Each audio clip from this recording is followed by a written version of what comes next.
This episode is brought to you by Roka, makers of the world's most versatile eyewear. I am incredibly impressed with Roka, actually. The quality is outstanding, and a lot of my friends who are elite athletes also wear them. That's how I was introduced to them.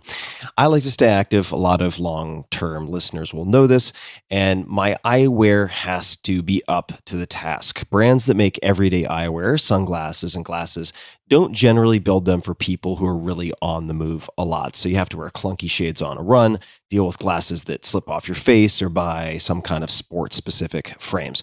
Roka has fixed all of that by packing the same features used in eyewear for Olympic gold medalists and world champions into stylish everyday sunglasses, eyeglasses, and reading glasses. So you get more with less. It's an elegant solution. With Roka, one pair does it all. You can go from work to a workout, to dinner with friends without ever needing to switch glasses. I never have to interrupt a hike, for instance, to take my sunglasses off and wipe my nose or frames because Roka's no-slip feature keeps my shades right where they started. If you wear prescription glasses, which I will probably end up wearing pretty soon as you get older, these things happen, you can finally ditch the contacts and have no-slip, fashionable frames that keep up with you and your active lifestyle. Personally, I've been using their Rory blue light glasses after sunset, and I can feel the improvement in my sleep quality. I'm falling asleep faster. During the day, I've been loving the Falcon. This is Roka's ultra lightweight titanium aviators. Been wearing those, say, when I go out on nice sunny days in Austin for long walks. I also enjoy supporting Roka, speaking of Austin, as hometown heroes, as they are based in my backyard right here in Austin, Texas. Roka's ultra lightweight, no-slip fit and advanced lens coatings, combined with their exceptional style, I actually have many other styles I just mentioned too, also make these a favorite for a lot of my friends. You may have heard about them from Andrew Huberman and many others. There are a lot of people wearing these things. The quality, as I mentioned before, is really outstanding. They are very, very durable, and with more than 19,000 five-star reviews, can't wait until they get to 20,000. That'll be a celebration, I bet. But with more than 19,000 five-star reviews, Roka has created a solution that active people love. Plus, they hand-build their glasses, sunglasses, and reading glasses all in the USA. Check out my favorite frames and get 20% off of your first order using code TIM20, that's TIM20, at Roka.com. That's code TIM20 at Roka.com, ROKA.com. This episode is brought to you by AG1, the daily foundational nutritional supplement that supports whole body health. I view AG1 as comprehensive nutritional insurance, and that is nothing new. I actually recommended AG1 in my 2010 bestseller more than a decade ago, The 4-Hour Body, and I did not get paid to do so. I simply loved the product and felt like it was the ultimate nutritionally dense supplement that you could use conveniently while on the run, which is, for me, a lot of the time.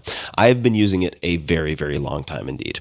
And I do get asked a lot what I would take if I could only take one supplement. And the true answer is invariably AG1. It simply covers a ton of bases. I usually drink it in the mornings and frequently take their travel packs with me on the road. So what is AG1? What is this stuff? AG1 is a science-driven formulation of vitamins, probiotics, and whole food sourced nutrients. In a single scoop, AG1 gives you support for the brain, gut, and immune system. Since 2010, they have improved the formula 52 times in pursuit of making the best foundational nutrition supplement possible using rigorous standards and high-quality ingredients. How many ingredients? 75. And you would be hard-pressed to find a more nutrient-dense formula on the market. It has a multivitamin, multi-mineral superfood complex, probiotics and prebiotics for gut health, an antioxidant immune support formula, digestive enzymes, and adaptogens to help manage stress. Now, I do my best always to eat nutrient-dense meals. That is the basic requirement, right? That is why things are called supplements. Of course, that's what I focus on, but it is not always possible. It is not always easy. So part of my routine is using AG1 daily. If I'm on the road, on the run, it just makes it easy to get a lot of nutrients at once and to sleep easy knowing that I am checking a lot of important boxes. So each morning, AG1. That's just like brushing my teeth, part of the routine. It's also NSF certified for sports, so professional athletes trust it to be safe. And each pouch of AG1 contains exactly what is on the label, does not contain harmful levels of microbes or heavy metals, and is free of 280 banned substances. It's the ultimate nutritional supplement in one easy scoop. So take ownership of your health and try AG1 today. You will get a free 1-year supply of vitamin D and 5 free AG1 travel packs with your first subscription purchase. So learn more, check it out. Go to drinkag1.com/Tim. That's drinkag1, the number 1, drinkag1.com/Tim. Last time, drinkag1.com/Tim. Check it out. Optimal minimal. At this altitude, I can run flat out for a half mile before my hands start shaking. Can I ask you a personal question?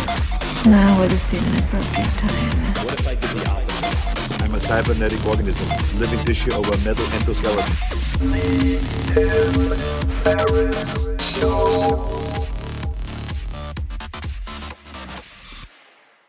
Hello, boys and girls, ladies and germs. This is Tim Ferriss, and welcome to another episode of The Tim Ferriss Show, where it is my job to deconstruct world-class performers from all different disciplines to tease out the habits, routines, lessons learned, and so on that you can apply to your own lives. My guest today was a blast. We cover a lot that can be applied to life, business, thinking, game design, and 100 other things. A lot of tactical advice, a lot of specifics.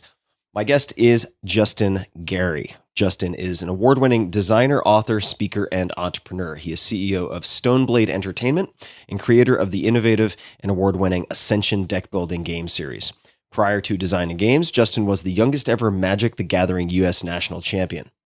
He has studied creativity and applied the principles of design to create dozens of products over his 20 years in the industry for brands that include Marvel, World of Warcraft, and the Wharton School of Business. Today, he designs, consults, and teaches creativity around the world as a digital nomad, and there is a lot in between. We get into the weeds in the best way possible in this interview, cover a lot of ground, a lot of varied ground, so I hope and think you will enjoy it. You can find Justin online in many places. ThinkLikeAGameDesigner.com is one such place, and I highly recommend the podcast by the same name. On Twitter, at Justin_Gary, and we will link to everything else, LinkedIn, Stoneblade, and much more in the show notes at tim.blog/podcast. And without further ado, please enjoy this extremely, extremely tactical and I found very, very entertaining conversation with Justin Gary. Justin, it is nice to see you. Very nice to see you again. Yeah, Tim, great to see you again as well. And you are at maybe undisclosed, you could disclose, but you are overseas at the moment. So we are across the pond, or many ponds, as it were. I'm glad we were able to make the timing work. And I thought we could begin with Magic. So Magic the Gathering, is a game that I never really became familiar with because I was older guard at that point, Dungeons and Dragons, a lot of the very first editions. But my younger brother, on the other hand, really became immersed in Magic and actually competed on some level. And his friends were just obsessed with Magic the Gathering. So could you please, for people who don't have the context, explain what Magic is and I suppose how you became involved and what that trajectory looked like? Magic's a trading card game invented by Richard Garfield. What trading card game means is that you can buy it, not just like a normal game like Monopoly you'd buy in a store, it'd be a single box. Here you buy packs of cards like you would baseball cards, and each one has different gameplay elements. And the way I like to describe it for people who don't know is it's sort of like a cross between chess and poker, where you get to decide what deck of cards you're going to play and what pieces you get to play with. So there's the poker element of I'm drawing a hand of cards and maybe I can bluff what I have and you don't know. And there's the chess element of there's tactically, once I play those cards, there's tactically ways I use them and kind of battle back and forth. And then, of course, it has fantasy characters, and so it appeals to people who like Dungeons and Dragons, so you'll be playing wizards and dragons and warriors and stuff like that. And so I first got involved with Magic in a pretty funny way, actually. So I used to be on a competitive laser tag league. So I'm a very competitive person by nature. I've been involved in pretty much whatever I do. I'll find some way to compete with it. And in between games of laser tag, people were playing this card game that looked really cool. I'd never heard of before. And I watched them play and I was like, okay, what is that? And so I go to the store and I just buy a pack of cards. And as I mentioned, the cards are totally random. So I just took all the random cards I bought and just went to go play, and I got my butt kicked. And it was, of course, okay, you actually have to construct and build your deck and build your strategy, and that helps it come to life. So I came back the next week and okay, now I played a little better. And eventually at one point, all the guys from my group were all going to go to a state championship tournament. And how old were you at this point? I was 16 years old. Okay. Yeah. So I was the young kid. So I was like, oh, hey, come along, right? Come on the car ride. And, those are some of my best memories in general. Just like, a bunch of guys hanging out, jumping in the car, just talking about games, riding up. And as it turns out, I won that tournament. And so I ended up becoming the state champion. And that got me an invitation to the national championships. And again, I was not ever taking this sort of seriously. I wasn't even intending to go. In fact, I was supposed to go to debate camp that summer. Yet another thing I was arbitrarily competitive in. And it ended up being my parents couldn't afford to send me that year to debate camp. So last minute, my friends were all super supportive here. I ran a tournament at my local game store. They let me run the event. I collected the entry fees from that tournament. I used that to pay for a plane ticket to fly to Columbus, where the U.S. National Championships was happening. I slept on a friend's floor, and I was now 17 at this time, and I end up winning the U.S. National Championships, and that ends up taking me on a career of traveling around the world playing Magic for a living. So let's dive into a bunch of things that you mentioned. And I was not aware of the debate camp component, the debating piece. And I have watched debates. I've never been part of a debate team. Could you just explain for folks what a debate competition looks like, or a debate as a game per se? Yeah. What does that look like, and why were you good or at least competent at it? There's a few different categories. I'll just talk about my favorite one, which was called Lincoln Douglas debate at the time. And that basically means that you have a topic that you're debating.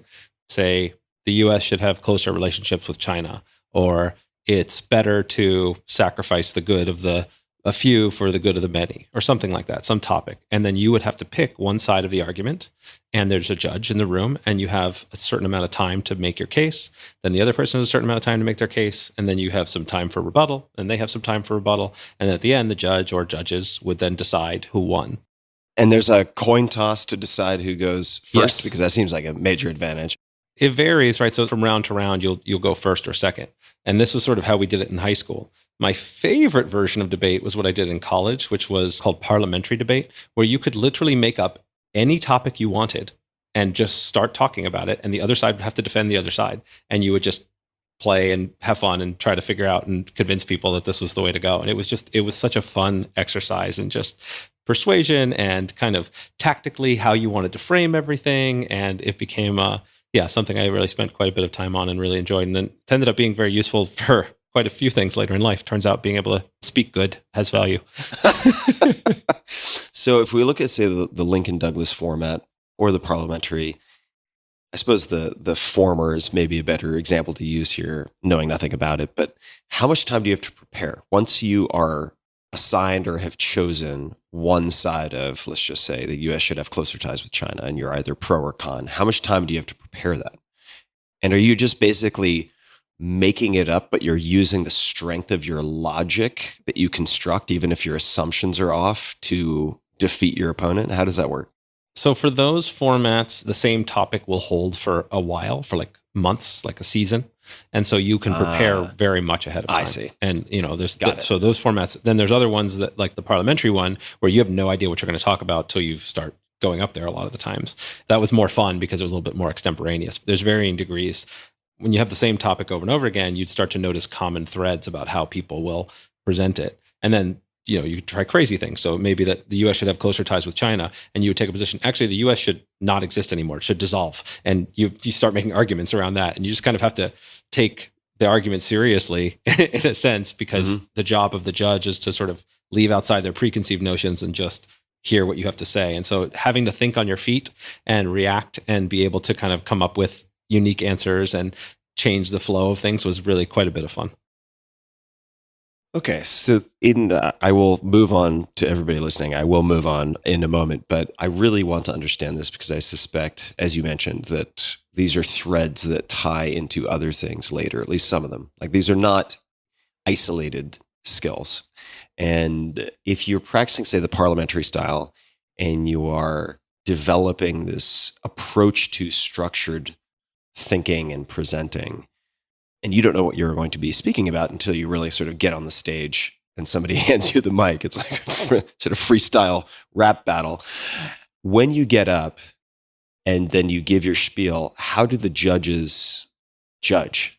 What does that look like? Because presumably they might not know anything about the topic that you're discussing, so they can't really fact check a lot of what you're saying, I would assume. Yeah, that's right. There's no live fact checking in these formats. So you kind of just have to, it's about your persuasive ability. So if I were going to break this down into kind of core skill sets and what the judges are doing, which is also what I'm doing as a competitor, is anytime my opponent is saying something, right, I'm writing down their points, right? So I'm breaking them down into kind of concrete notes. And I want to make sure that for each point that's brought up, I am addressing it in some key way. And now a lot of times I can make some broader point that will maybe take out a few of their points. And because you only have a certain amount of time, how efficiently you're able to use that time to both refute the points that they're saying, as well as bring up your own points that are hopefully harder to refute. So it becomes a kind of process of being very good at listening and taking notes, then being able to structure how do you want to set up your replies so that you're gaining time advantage, if you will, with your persuasive ability to give you more time to make your own row of arguments so that hopefully they don't have time in their thing to properly address and attack everything. Mm-hmm. Okay, great. So as promised, I'm going to move forward. This is great. I've never been asked about this before, so this is fun. Yeah, trying to do my job as best I can. And returning to magic. So you mentioned that led to all these adventures, traveling around the world, competing. What does that mean? Could you explain what that looks like in terms of incentives, stakes? How profitable is it for someone to be a full-time magic player? I imagine it depends on the person, but what does it mean to travel around the world and compete? We're taking this back now, date myself a little bit, but this is 97 when I won the US National Championships, and the core of my career was about the 6 years from 97 to about 2003. And that time, there was what was called the Magic Pro Tour, which was put on by the company that made the game as a way to promote it. And they would have millions of dollars of prizes available. So at any given tournament, you could win. So my biggest tournament winnings would typically be in the $30,000 range. So a Pro Tour in Houston, where I won that, or these different tournaments. So to give you a sense, first place in one of those tournaments was $30,000-ish, all the way down till top 32, maybe you'd get $1,000. And then you'd have to get invited to these tournaments. There'd be maybe 300 people-ish that would get invited. And so I would do a tournament in Prague, then there'd be another one in Sydney, then there'd be another one in Seattle, there'd be another one, in Tokyo. And so we got to literally just meet up. And again, I'm in high school. I'm a teenager, right? So this is just like crazy. It's a lot of money. Oh my God, it's crazy money, right? So I was just like such a fun thing. But when you think about it as an adult, it wasn't crazy amount of money, but it was great at the time. You can't win every tournament, but when I was playing at my peak, it was maybe $80,000 a year I was making. So it's still not. That's no joke. No joke. At teenager? That time, it was great. I mean, it's how I paid my way through college. Better than flipping burgers. I'll put it that way. What was your major in college? I was a philosophy major. How did you choose philosophy? Well, as you might guess, I love debating. And I've always been very interested in just sort of talking about the deep questions, right? Trying to get down to the fundamentals of what is interesting and what matters. And I tried a few different majors, history, and I was on my path to be a lawyer because my parents are lawyers and that's what thought I was supposed to do. But I found most classes, when I went to them, the job as a student in the class was to regurgitate whatever it was that the professor told you back to them. And that bored the hell out of me. Whereas in philosophy, the job was to make a reasonable argument. It didn't matter, just like in debate, right? Didn't matter what your position was, is can you defend it? Do you have good logic for it? I loved being proven wrong. I loved when I would have, this was a kind of strength and a weakness. I loved debating with people, and I loved it when someone told me something I didn't know or convinced me I was wrong. I was like, that's amazing. That's great. It took me a very long time to realize most people are not like that. In high school, I was voted most likely to disagree with anything you say.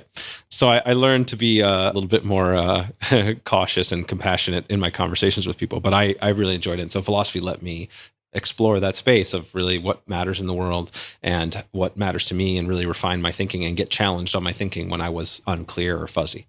I want to mention for people who may not notice this pattern that on this podcast, there is disproportionate representation of former philosophy majors.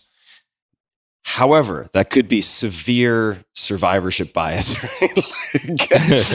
I'm sure there are many, many philosophy majors who do not end up on large podcasts. However, it is notable to me, right? You have people who are deeply interested in philosophy who also end up in these conversations with me. Reid Hoffman would be another example, who I'm not sure if he majored in philosophy, but he has taught philosophy and takes it very, very seriously.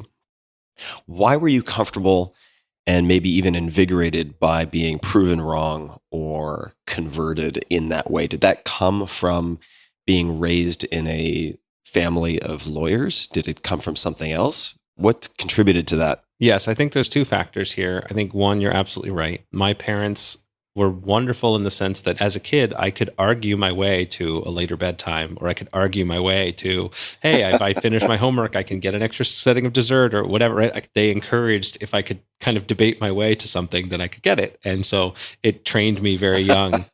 And similarly, we would, my dad and I, we would be play cutthroat games of Monopoly around the kitchen table quite a bit. And I found they reinforced that after the game, like, what did you learn? If you lost, what did you learn from it? And that's the biggest thing that I credit for certainly my success in Magic. And I've tried to apply that everywhere else in my life, is that when you lose, which you inevitably are going to lose in life, right? Doesn't matter what it is, that you look first to like, okay, what could I have done differently? How could I have set this up differently so that I wouldn't even be in this position, right? It's easy when you're playing a game like Magic where your opponent draws a lucky card. It's a 1 out of 60 that they draw that card and they beat you because of it. And you'd hear in the hallways, other people would be complaining about what's called bad beats, right? I got unlucky. Oh my God. But the best players wouldn't do that. The best players would say, actually, you know what? If 5 turns earlier, I had made this different play, it wouldn't have mattered what card they drew at that turn. And that skill set was something that was drilled into me. And it's something I definitely credit quite a bit of success across a variety of fields. This might seem like a strange question, but do Magic competitors, or did they, study games in the way that chess players study historic games of chess, where those moves and decisions are recorded in some way? I'm not sure if it lends itself to that. Oh, it absolutely does. And people would break these things down. So again, we're going to take ourselves in the Wayback Machine, right? 97, 98, this era, the internet is still relatively new, right? Still relatively light. And so people would go super new to what at the time was called the Magic Dojo, which you can now find in like the Internet Archives. And it was where everybody would post tournament reports of, okay, here's what I played, here's what happened, and people would comment on them and break down on, kind of more classic bulletin board style. And that's where the core of Magic strategy and discussion started to form. And now there's dozens of sites and dozens of places where you can find this. But it was unlike with chess, where people have been doing this strategy and breaking down games for hundreds of years, Magic's 30 years old or whatever, and at the time it was very new. And so you got to see the origins of these strategies come together and break down individual games and individual moves, and it became obsessive. I mean, if you look at my old college notebooks, they are covered in Magic deck ideas and scribbles, and like at least as much as there are notes about philosophy or whatever it was I was supposed to be studying. What were the main innovations, if you had to try to identify some game design elements that led to or contributed to Magic becoming such a global phenomenon? What would you say were the innovations? I mean, there's definitely the slot machine like dopamine potential of buying these packs, just like buying baseball cards, right? But what else is there in the game that made it at least have the possibility of exploding in the way that it did? There's a lot of factors. There's kind of a deep answer, but we have a long form podcast. So if you don't mind. Love deep answers. Yeah. So take all the time you want. I teach game design, and when there's sort of 5 major categories of like what people are looking for out of games, and Magic hits all of them in ways. So I'll talk about the categories first, and then I'll talk about why Magic succeeded in such an incredible way. So the first is immersion. You're looking for certain experiences, or you're looking to craft a story. The second is connection. right? You're looking to socialize, you want to help other people, you want to kind of connect with others. The third is aspiration. Can be in competition. This can be like achievements. You want to win. You want to prove you're better than, prove you can achieve something. Then the fourth is growth. You want to learn. You want to continue to kind of move up and improve your skills. And the last is expression.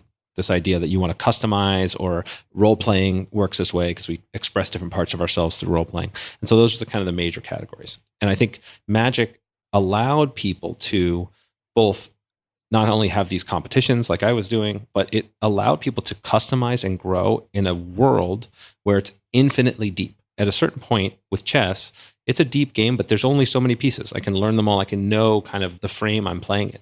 With Magic, there's constantly new cards coming. There's constantly new things to do. And I get to customize and own my experience. So to relate it to something like you're more familiar with, right? Dungeons and Dragons, the idea that you get to tell the story, that you get to create the character is so powerful and so immersive. And Magic is very similar. If you want to build a deck with all elf cards, you could do that. If you want to build a deck that has every card that you could imagine and is 300 cards deep, you can do that. If you want to be the hyper-competitive, hyper-focused guy, you could do that. There are so many experiences that you get to, in a sense, design your own game. And it's one of the things that I've learned, much like you talked about, a lot of philosophy majors end up on your podcast. A lot of the game designers started from a game like Magic or Dungeons and Dragons. And because as you play, you're crafting your own experience. And I think that was such a unique and powerful thing.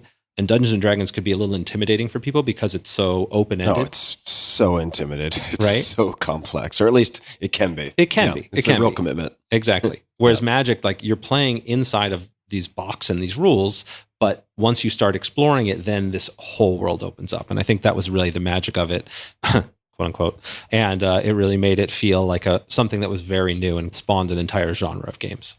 Mm-hmm. And I remember at one point, I think it was certainly at the time, I think TSR, I was reading this book called, I believe it's Art and Arcana or Arcana. I'm not sure how you pronounce that word properly, even though I've read it 1,000 times, which is a visual history of Dungeons and Dragons. And at some point, they realized one of the major stumbling blocks was people having to develop from scratch their own characters. And they provided out-of-the-box templates, which was one of the ways they jump-started wider adoption. It's giving people an easy place to start with some type of positive constraints, let's just say, in a sense.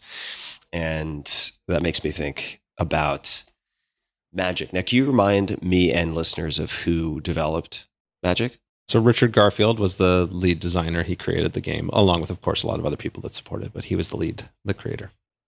I remember listening to, and you're going to have to fact check me on this, but I think I'm recalling this correctly, listening to at least one, maybe two interviews with Richard on your podcast, Think Like a Game Designer. And he was talking about game development and I guess folks who are auditing the cards and the decks, and the idea that some cards would get retired or removed from circulation or banned because they were too powerful. But if there were no cards that were too powerful, that they were also erring on the side of caution, something along those lines. Could you expand on what I'm very clumsily trying to recall from an interview I listened to a year ago? So there's this idea in games of balance, which is, it's a term that people throw around a lot, but gets very confused. And the principle of it is that you don't want some part of your game to be so unfair that nobody can beat you. If it's in tic-tac-toe, if you get to make 3 moves at once, that would be pretty unfair, right? The game is already over. You've got your 3 in a row. That doesn't make any sense. So the game's no fun.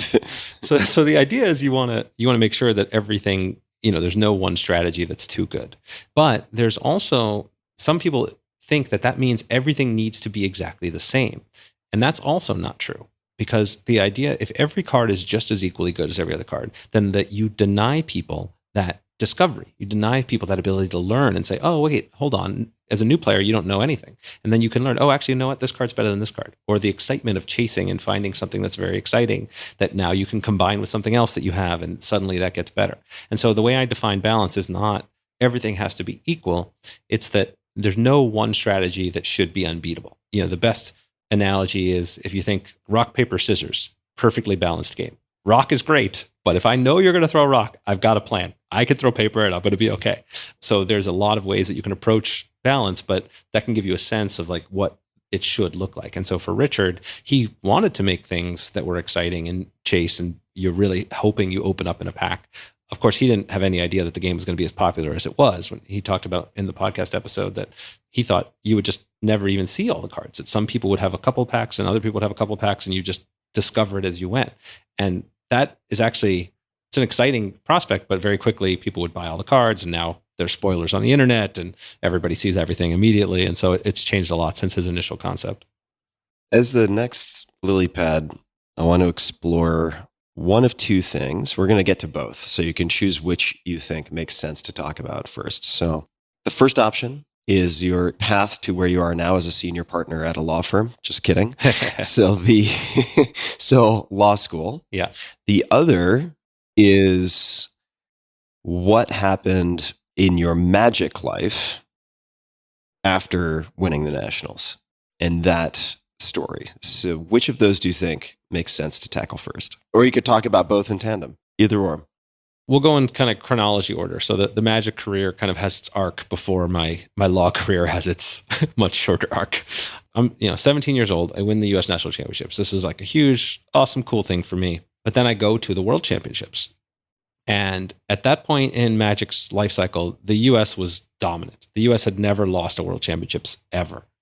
And I was, not just me, but a team of people that were representing the U.S. And unfortunately, we did not win. We did not do very well. And so that World Championships, I was then had this albatross around my neck of being the first loser U.S. national champion. At least is the story I was telling myself. So I was like, okay, this is not great. And my career was good. I was doing good, but it was something that always stuck with me. And so I kept wanting to try to get back on the national team to like redeem myself. So fast forward 5 years later, finally, the U.S. loses to the Germans. So now I'm not the only loser. Not that I was rooting against the U.S., but it was nice to not be the only loser.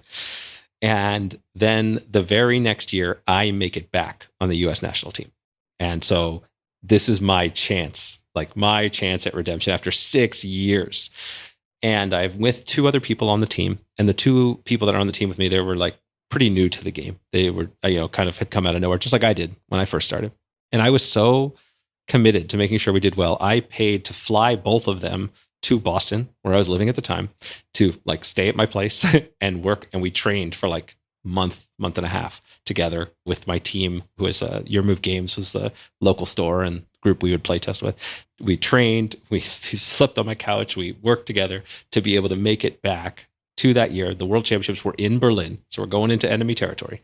And it comes down to literally we make it to the final table, to the final game. It comes down to me playing this match. And, we've got stage lights, we're covering it. This is like everything I have worked for.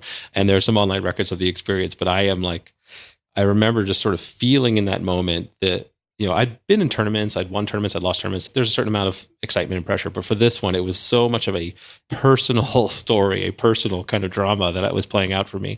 And I drew my hand the first time for this final match where everything's on the line, people are watching. And there's a rule in Magic where if you don't like your hand, if you don't like the starting cards you have, you can take a mulligan. And what that means is you throw the cards away, but you get one less card. And it's a big deal. Like less cards is a huge disadvantage in the game. But I draw my hand and I'm trying to make this decision. And I'm just like, all right, do I deal with what I have or do I just take a shot? And I didn't like the hand. I wasn't going to let the World Championships be decided on that hand. So I mulligan, throw the cards away. My teammates are groaning in the background. It's like, all right, here we go. Shuffle up, draw the hand. And it becomes one of those moments where you kind of like see it come together. Like the hand was good enough. We start playing it out. I get some board advantage. My opponent's kind of on his back foot and he's got a couple tricks. There's some cards I have to play around. I'm not really sure. And then finally, I'm able to kind of get to the point and win this fight after however long. People rush the stage, like able to finally like take that off of my back. And it was a very exciting moment for me. It was a very fun journey. And it was a result of a lot of hard work, right? It was like a lot of dedication that got there. But it kind of felt for me, it was like the end of my Magic career. It was like the thing that I had been striving to do, that I kind of like checked those boxes. And that was kind of like what let me move to this next stage. So before we get to your short arc in the world of law, was there something, coming back to your previous comment, that you learned after losing on the world championship stage first, was there something you learned or decided to change about your approach after that? I think that now we're talking about years of gap in between, right? And so what I did learn, and the major thing that I realized in that, like, Magic is generally a single person game. I'm playing a match against somebody else in competition, but in this case, it's a team game. And I think the biggest shift in focus was I didn't just think about myself. Like, I had to think about how do I lift everybody else up and all thrive together to be able to make it through. And it changed the way I focused there, changed the way I focused with other teams I've worked with.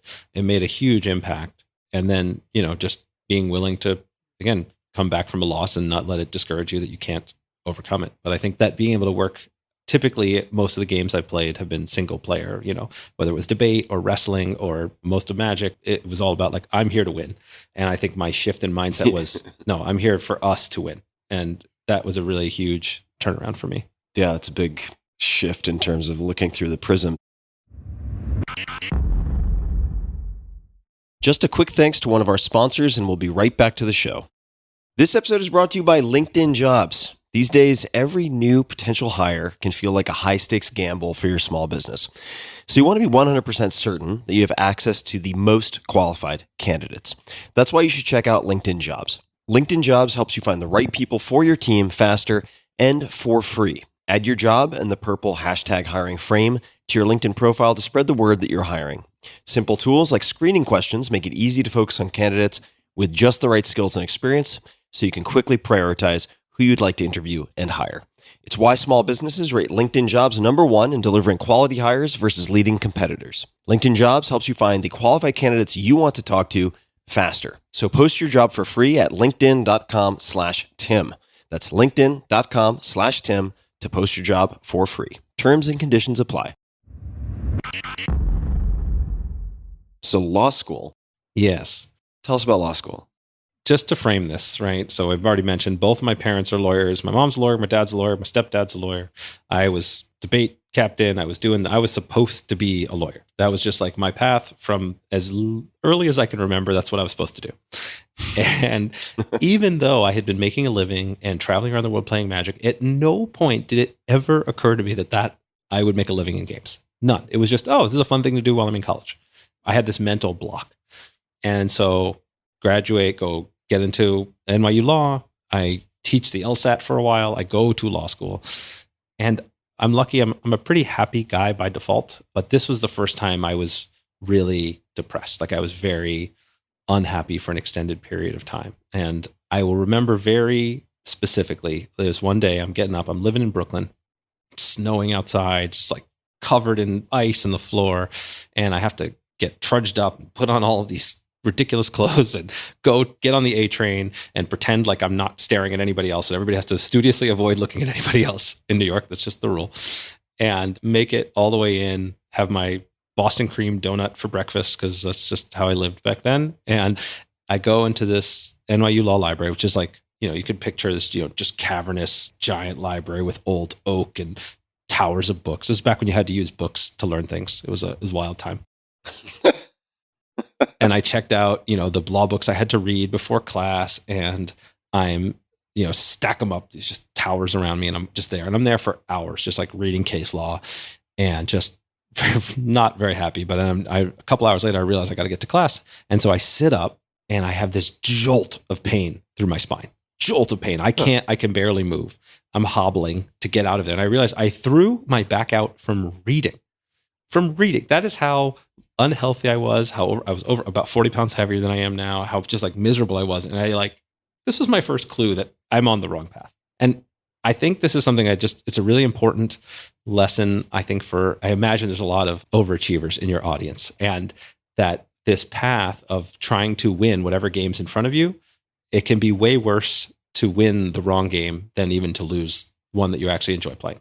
And that was a big shift for me. And fortunately, that summer, I had an opportunity to go, instead of interning at a law firm, I got to go work on a Marvel Comics card game, a Marvel versus DC Comics card game for a company called Upper Deck in San Diego. So summer internship working on comic book games, that sounded great. And so I flew across country to go and work there for the summer.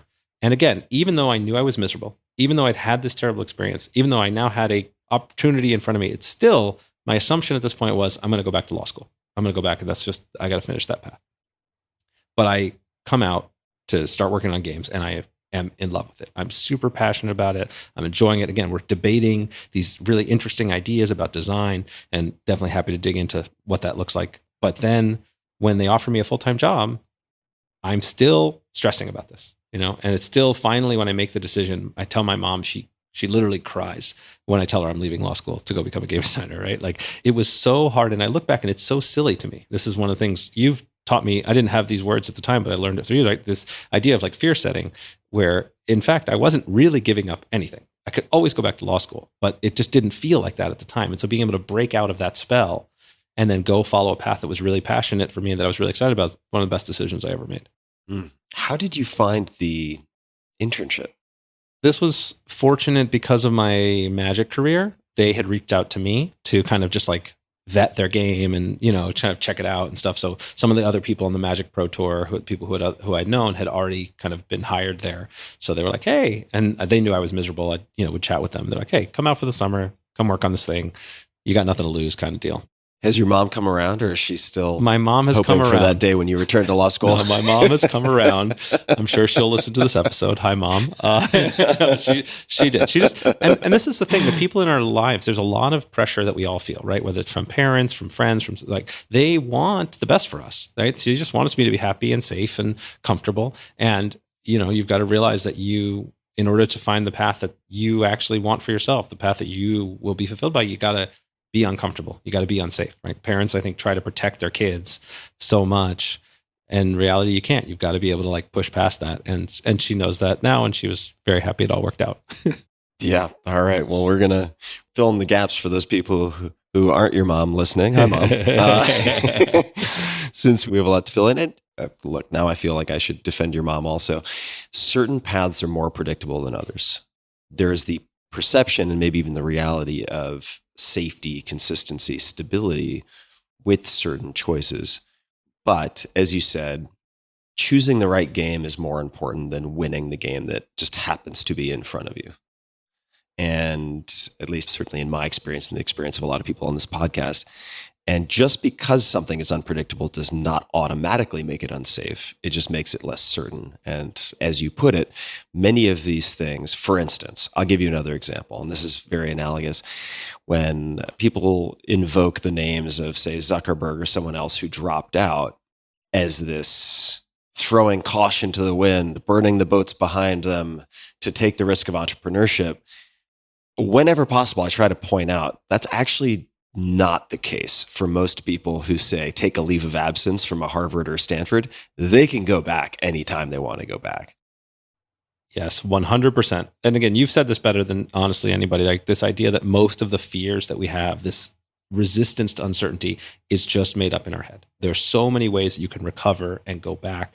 And if you can just remember that, I could have gone back to law school later on when I quit my game design job to start a company. I could always get another job. Those illusions of uncertainty and fear, if you can push past that, it changes everything. I mean, most of the times we take risks, we're not jumping off cliffs or into burning buildings. It's just, okay, yeah, your career takes a different path, or you're behind in school or whatever. It's a very low cost.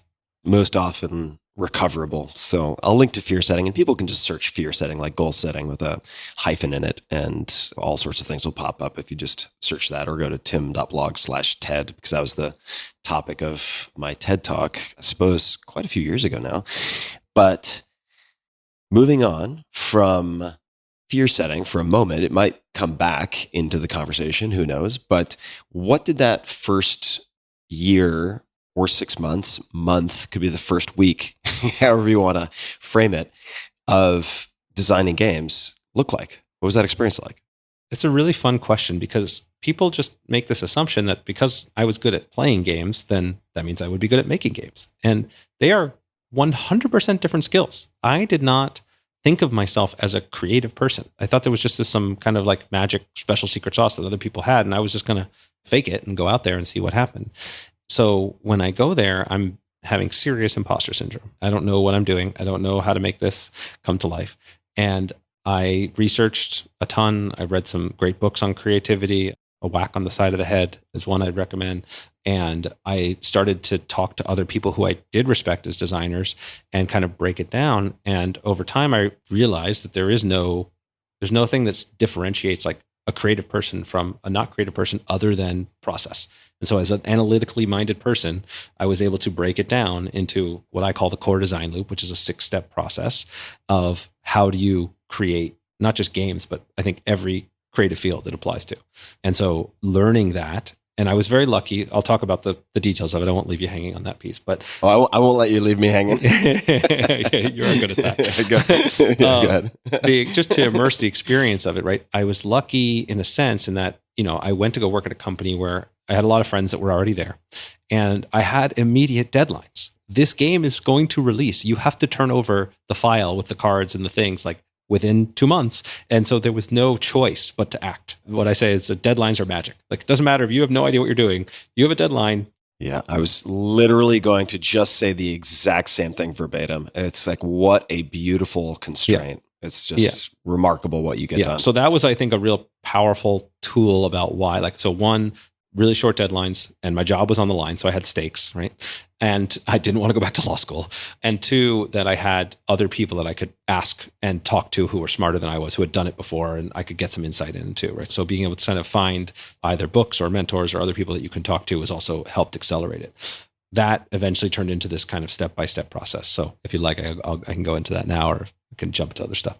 Let's actually, before we get into the process, could you explain why a whack on the side of the head was impactful for you, or what you took from that was valuable? Because in the course of doing homework for this conversation, I noticed that you had mentioned this book before, and I actually have a deck of cards designed by the same author. Yes.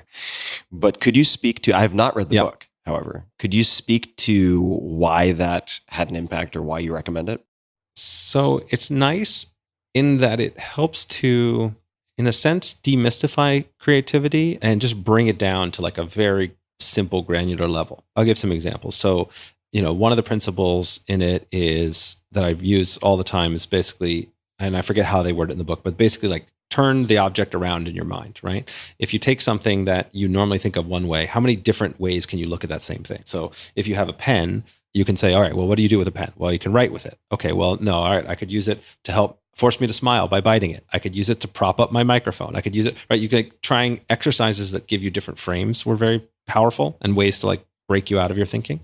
The idea of using random constraints. So one of the exercises that I encourage anybody to do if they want to is like, if you're having a problem, some creative challenge, some block, go to a random book on your shelf, open it to a random page and point to a random word, right? Some substantive word. Now figure out how that word relates to whatever your problem is and journal on that for like 5 minutes, 10 minutes.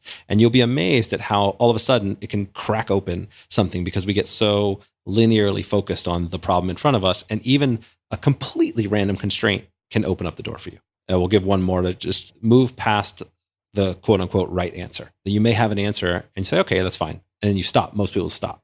Instead, say, okay, I'm going to look for the third right answer, the fourth right answer, the fifth right. I'm going to look beyond that to go deeper and find more things. So just these little exercises, and you could just do those exercises, would suddenly see like, oh, wow, okay, I'm already seeing myself be more creative. I'm already seeing myself do more than I was. The book was impactful because it could just like, by the time I was done reading it, I had already seen myself do creative things I didn't think I could do in ways that sound pretty stupid. I'm sure to me saying it, like pick a random page in a book, be more creative. Trust me, try it. It works.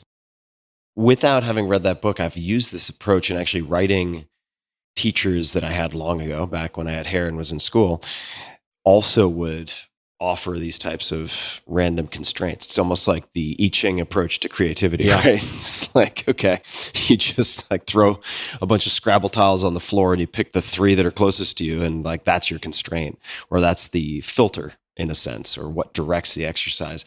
Very, very powerful. And I wanted to mention, since you were talking about going past the right answer and finding the third right answer, actually reminded me of something a former guest said, Derek Sivers, who's one of my favorite people. He's been on a few times. And when I asked him who he thought of when he heard the word successful, he said, well, my first answer might be, say, Richard Branson, but that really ultimately depends on his goals in life. And if his goal was to have a quiet life undisturbed by entrepreneurship, then that wouldn't be successful. So let me skip the first answer, get to the second answer, get to the third answer. And he said, what you should ask people is, who is the third person who comes to mind when you hear the word successful?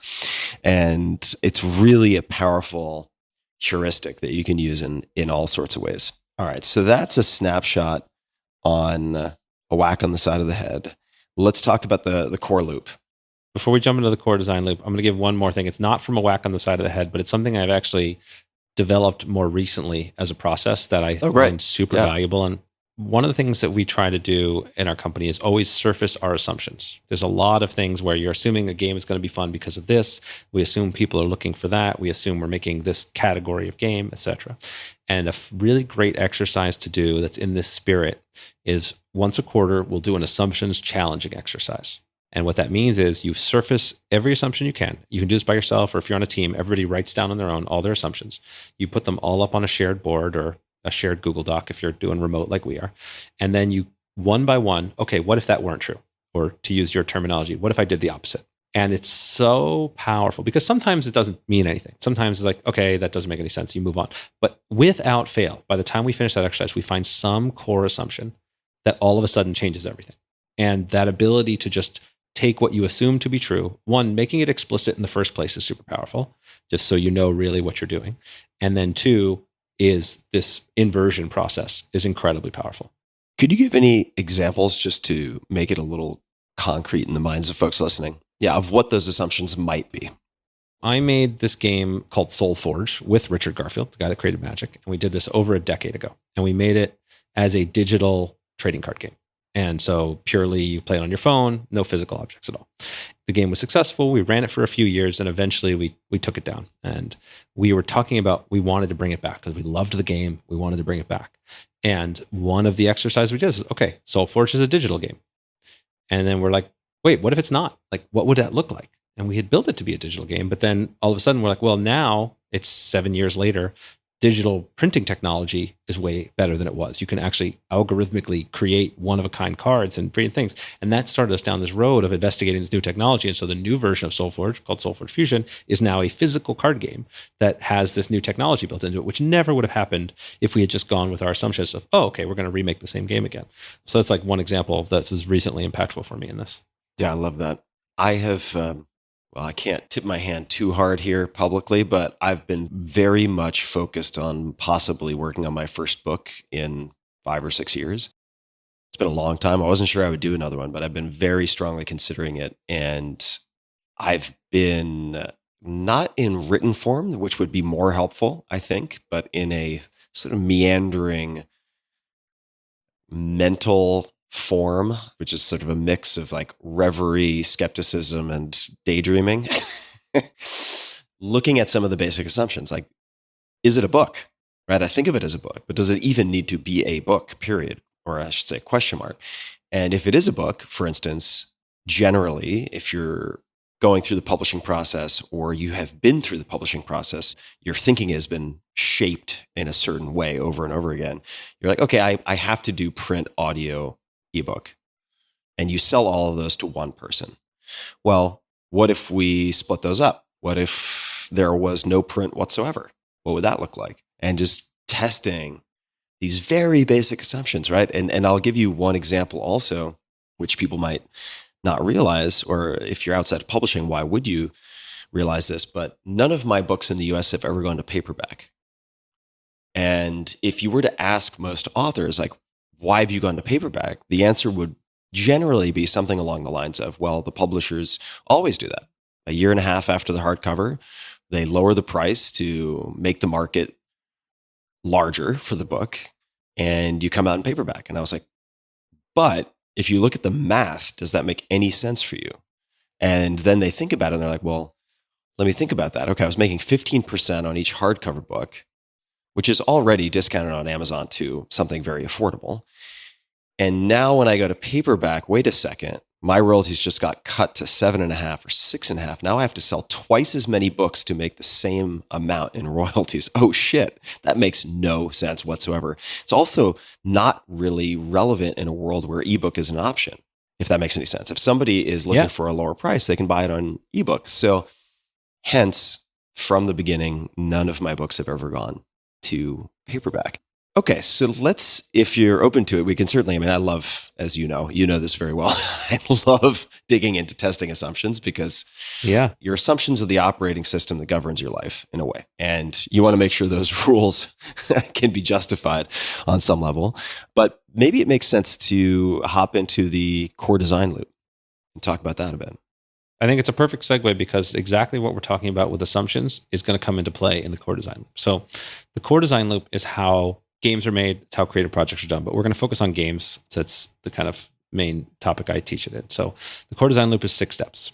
It's inspiring, framing, brainstorming, prototyping, testing, and iterating. So step 1 is inspiring. What is it that's driving you? What's the core of what you're excited about? So it could be you want to make a game for this IP, this world that you love. Could be you want to make a cock punch game. Could be you want to make a game about fantasy warriors, right? Hypothetically speaking. Or miniatures, right? If you love miniatures. Yeah, exactly. Yeah. You love miniatures. You want to make a miniatures game, right? Could be a component, could be a theme, could be a mechanic, could be you want to make a game about dog walking, whatever it is, right? You're excited. What is at the heart of what you're doing? And in general, that heart is going to be an experience you want to create for your audience. But you start at something, whatever high level thing, it gets you excited. Then framing is a lot what we talked about, right? We want to put a box around it. We want to put constraints around it. And so that constraint should always include a deadline, ideally a short deadline to whatever your next step is. So I'm going to have a prototype to test in 2 weeks. It could be one of the most common mistakes I see game designers make. They come to me, okay, I want to make a game. It's like Halo and World of Warcraft and Grand Theft Auto, but like all rolled into one with like a bunch of cool stuff happening, right? And these are massive games that take millions and millions of dollars and teams of people. And it's like, well, you've never made a game before. Maybe let's start with like a simple card game, right? Yeah. So, constraints with your components, constraints with time. What's the space I'm playing in? Step 3 is brainstorming. And brainstorming is where you ideate and come up with your ideas. And I'm very particular about how I recommend people brainstorm. And this comes from research from the Wharton School of Business and work I've done with them. But the basics are 3 phases. And to get really granular, because I know that your audience likes that, I break it into 3 steps, 20 minutes each. First is where you're open exploring. You write as many things as you can, as many ideas as you can, and don't stop. There's always this like critic part of our brain that's like, no, that's stupid. No, that won't work. Turn that off. Just write down as many things as you can. If your pen stops moving for more than 10 seconds, you're doing it wrong. As many ideas as you can on the paper.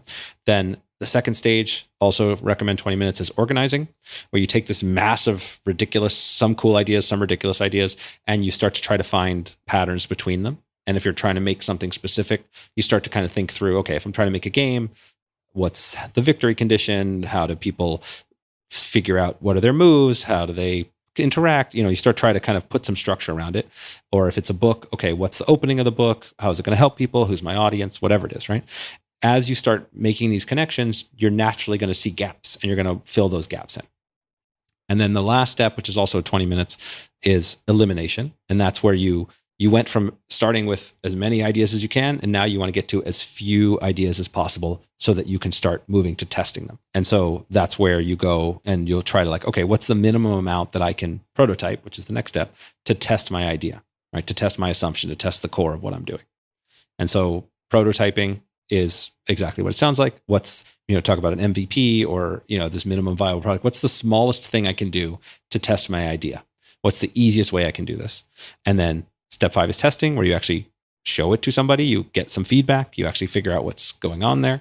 And then step 6 is iterating, where you take what you've learned and then you cycle back through the process. And what I've learned is that the skill of creativity, specifically with game design, but really with anything, is how well you can kind of flow through that process and get the most out of each loop and go through as many loops as possible. All right, we're going to come back to brainstorming in a second, but what I want to do for people listening is highlight, and you said this already, but I want to just make a few notes and give a few examples. This process can apply to almost anything.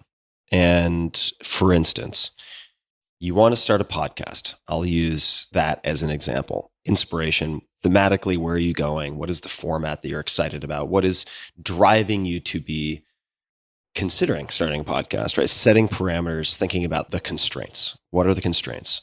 How do you keep it interesting enough that you continue to do it, but simple enough that you don't quit after 3 episodes. And the example you gave of like, I want it to be like Halo plus World of Warcraft plus Warhammer. And you're like, whoa, whoa, whoa, whoa, whoa, easy.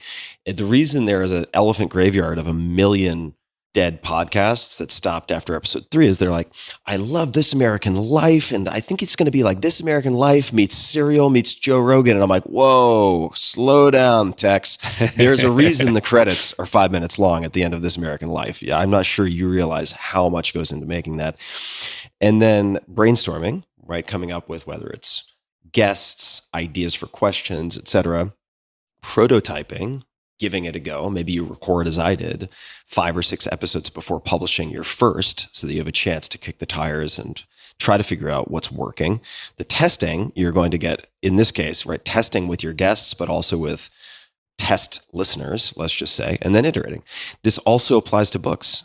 This also applies to really any creative project that I can think about.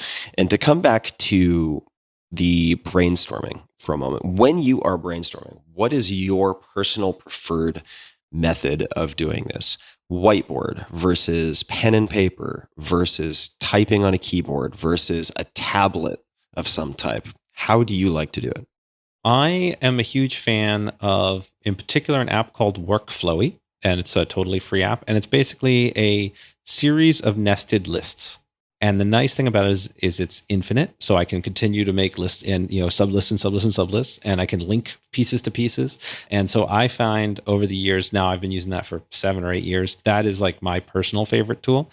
The important advice for people is not to copy the tool, but whatever works for you, whatever's the easiest flow, like the least resistance, right? So there, a lot of people like Notion is a similar type of tool, but it's like bulkier and a little bit slower in my experience. And that speed is everything. I don't want anything that's going to slow me down. So that's where pen and paper is great, but I don't like, unless I have a giant sheet of paper, which I do enjoy. If it's a big like poster board and like you have markers and bigger things, especially if I'm working with a team. So either a giant whiteboard or a large poster board on the table, because you can all share the same space and see ideas form. That I think is great. But a small sheet of paper for me, like my brain, when it sees a page start to get full, my brain just subconsciously thinks, okay, well, you don't need any more ideas. Your page is full. You're good. It's like the goldfish in the fishbowl, right? It's like, all right, I'm not going to grow anymore. This space is getting a little constrained. Yeah. So I like Workflow because it's got that infinite kind of growth, and I can like shrink or grow nodes, or like, okay, I want to dive deeper into this idea and link ideas together. It's been my favorite.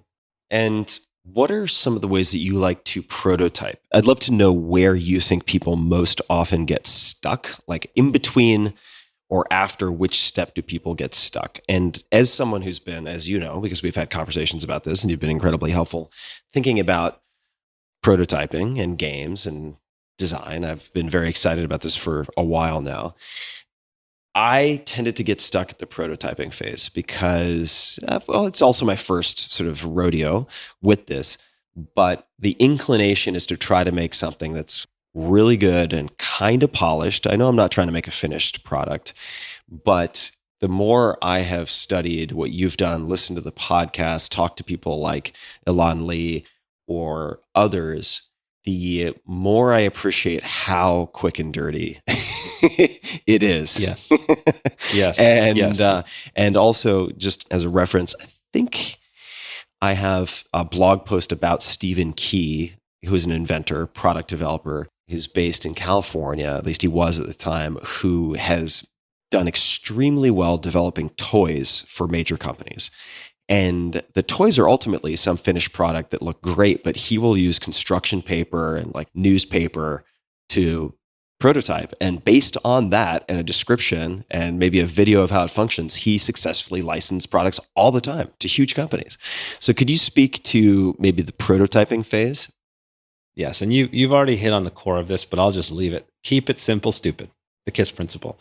It is the tendency to overdevelop and make your prototype super nice, or not feel like you can show it to somebody or test it without it being super nice, is the graveyard of the most games, probably of anything on the planet, and the most ideas, frankly, in general. So let's make this very concrete. Probably one of the games I'm most well known for is a deck building game called Ascension. I first prototyped that game, there was another deck building game. And a deck building game, for those that don't know, it's unlike Magic, which is a trading card game where you're buying packs of cards and trying to build a deck. In a deck building game, you have a fixed box of cards. You buy it like a box, like you would Monopoly. But like during the game, you're acquiring cards for your deck. So it's like you get to play the game of building a deck building game. So there was another deck building game called Dominion, which was released. It was the first of its category. And I fell in love with that game. I started playing it a bunch. But then as I played it like 100 times, I was like, there's some things I would like to see differently. I want to see the cards are too static. There's too many rules and resources. I wish I could change it. And so my first prototype of Ascension was literally just, instead of having Dominion cards, which are all kind of laid out at the beginning of the game, takes like 20 minutes to set up, I just shuffled them all together and dealt them out and said, what would a game look like if it was randomized? And I played that way. And the game was not good, but it gave me enough of a proof of concept that like, oh, you know what? There's something fun here. And if I spend the time to do this, I can now move forward. And just for clarity, you were using the Dominion cards, but changing the rules to see how it impacted gameplay. Exactly right. So if you can prototype using something like a deck of cards around the house, or take a Monopoly set, I know I keep using Monopoly as an example, but whatever, most people know it. So, say, oh, hey, what would this look like if instead of going around Go, you actually had like dinosaurs that would like try to eat each other as you're moving around the board? What would that be like? Okay, that sounds kind of fun. Let's see what happens. So it's literally that simple. So for my prototyping tools, my first round of prototyping is just, I have a bunch of stuff. I have a bunch of dice and, my D&D dice with all the random signs. I've got decks of cards. I've got random pen and paper. I will draw things. In fact, like when you and I worked together a little bit, I showed you some things. I showed you what like my early sketch prototypes look like, and they are ugly. I talk about like the phases of design.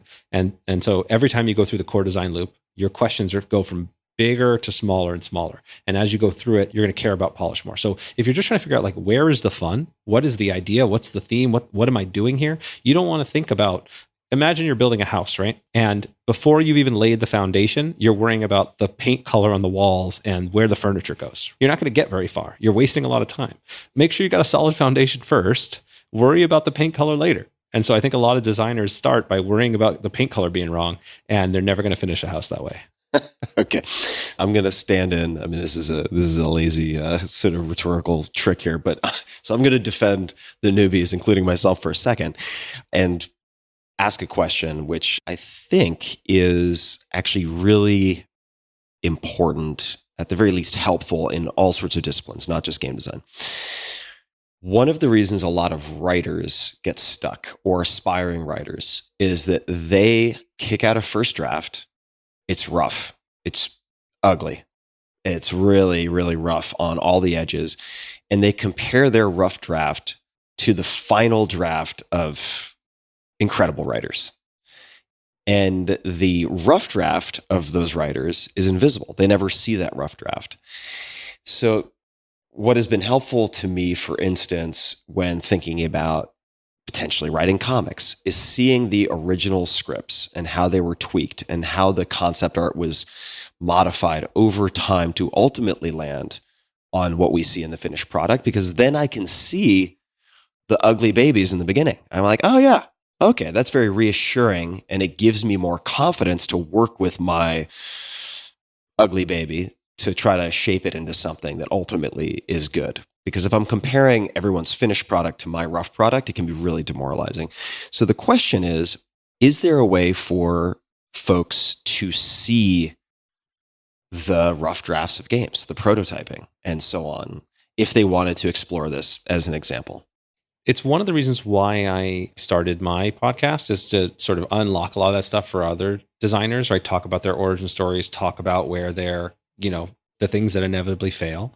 You can also go, there are a variety of places where people will have prototype testing. So let's say you have a favorite game company or game designers. We do this at Stoneblade at my company. You can join our Discord, and then we will periodically put playtest requests out, because we want to get feedback, right? We want to get feedback from people, and they can see how terrible those games are. Now, we've already gone through a few iteration loops before we put it out into the public. So to see the most raw forms, I think there's not enough of it out there. I think it's something I really want to encourage more of, because it's really helpful. Like, I've been doing this for 20 years, and my first prototypes are hideous. So if you want, I can share some. I'll put some up on the thinklikegamecenter.com/Tim or in the show notes. Whatever. Because I want to demystify that process. It is okay. In fact, it's better. In fact, I'll go even further, right? Because not only is it faster, you don't get hung up on making it really pretty. It's faster to prototype. It's actually better to change. It's easy because you need to iterate, right? So if you've put a lot of time into making a beautiful board and beautiful cards, and then you realize you got to change a card, you're going to feel weird about it. Yeah, your sunk cost fallacy is going to come to latch onto your back. I have a card that I've messed up. I'm just going to cross out something on it with a marker and write something else. And then, okay, now it's this. Go. And I'm making a little note, right? The resistance to change is so much lower. So it's actually net negative for you to invest in making something pretty early on in the process. Makes perfect sense. So you've mentioned your company a couple times, but last time we left young Justin in our chronology, he was working at a game design company. So yes. Could you fill in the gaps for us and tell us how you went from working for somebody else to working for yourself? This is a fun story, and this is you actually come into this story, Tim. So I'll share it. So I moved from working on pure card games to I had an opportunity to lead a project that was the World of Warcraft miniatures game. And, this was a very exciting project for me. I get to build something that's super cool with an IP everybody knows. And I had worked on it for about 18 months. And we had the company that I worked for was called Upper Deck. They had made trading cards forever, most known for baseball cards. And they made Yu-Gi-Oh! And this Marvel game I had been working on. But they didn't know how to make miniatures games. And so they eventually just were going to kill the project. The executives come and they tell us after 18 months of working on it. And this is pretty common in games, but I had never had a project I had worked on get killed like that. And I was like devastated, right? When my dream project, I'm going to change the world with this game. It's going to be incredible. Now all of a sudden, ashes. And so I didn't want to let it happen. And so I said, listen, I don't know what I'm doing here either, but if you're going to kill the project, give me 6 months. Let me see if I can figure it out. You got nothing to lose. And I was able to convince them to let me become a project manager and try to figure out how to make games, how to make a miniatures game specifically. And so same kind of process like I did when I first started to design. I was like, all right, let me talk to people who know what they're doing. I've already got a very clear deadline. I talked to Jeremy Cranford, who's an incredible art director, and I talked to the guy that made the Dungeons and Dragons miniature lines.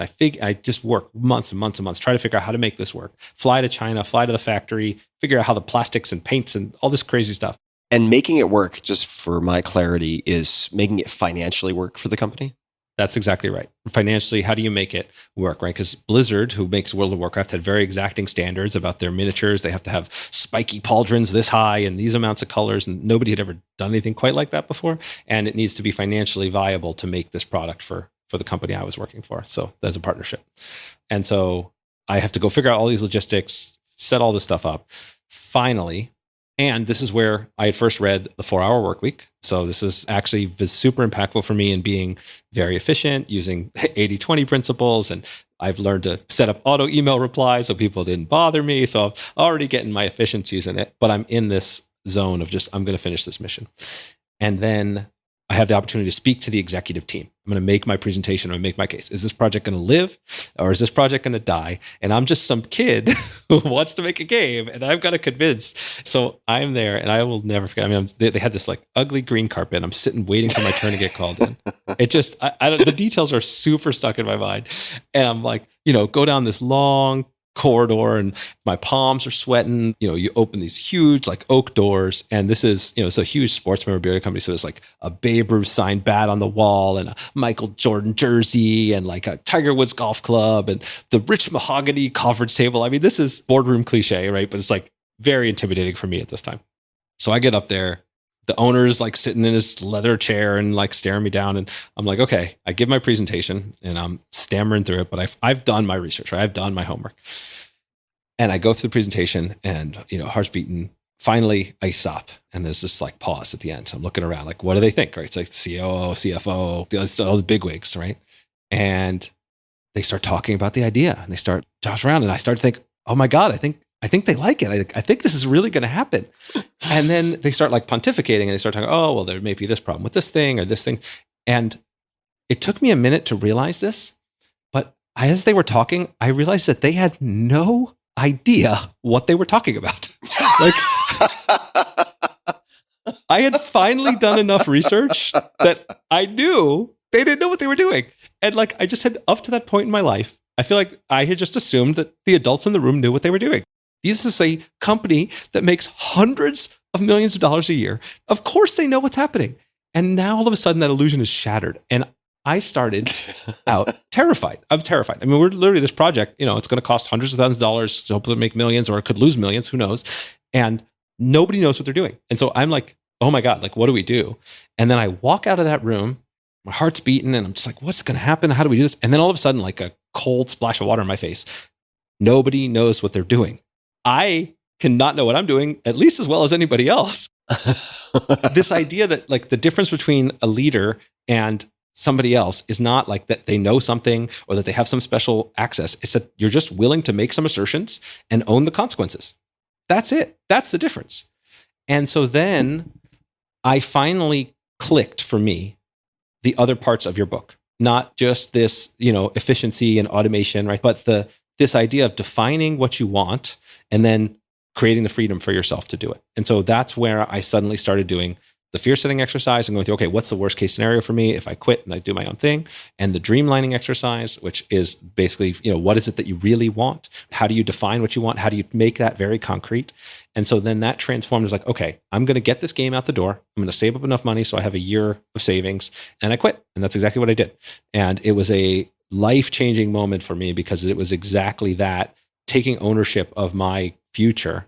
I'm so grateful for you as a key part of it. And I'm so grateful for those executives because they really opened the door for me, and I don't pretend to know what I'm doing all the time either, right? It's most of the time we're making stuff up, but it's being conscious about that, surfacing our assumptions and, learning as you go. It's been a powerful journey.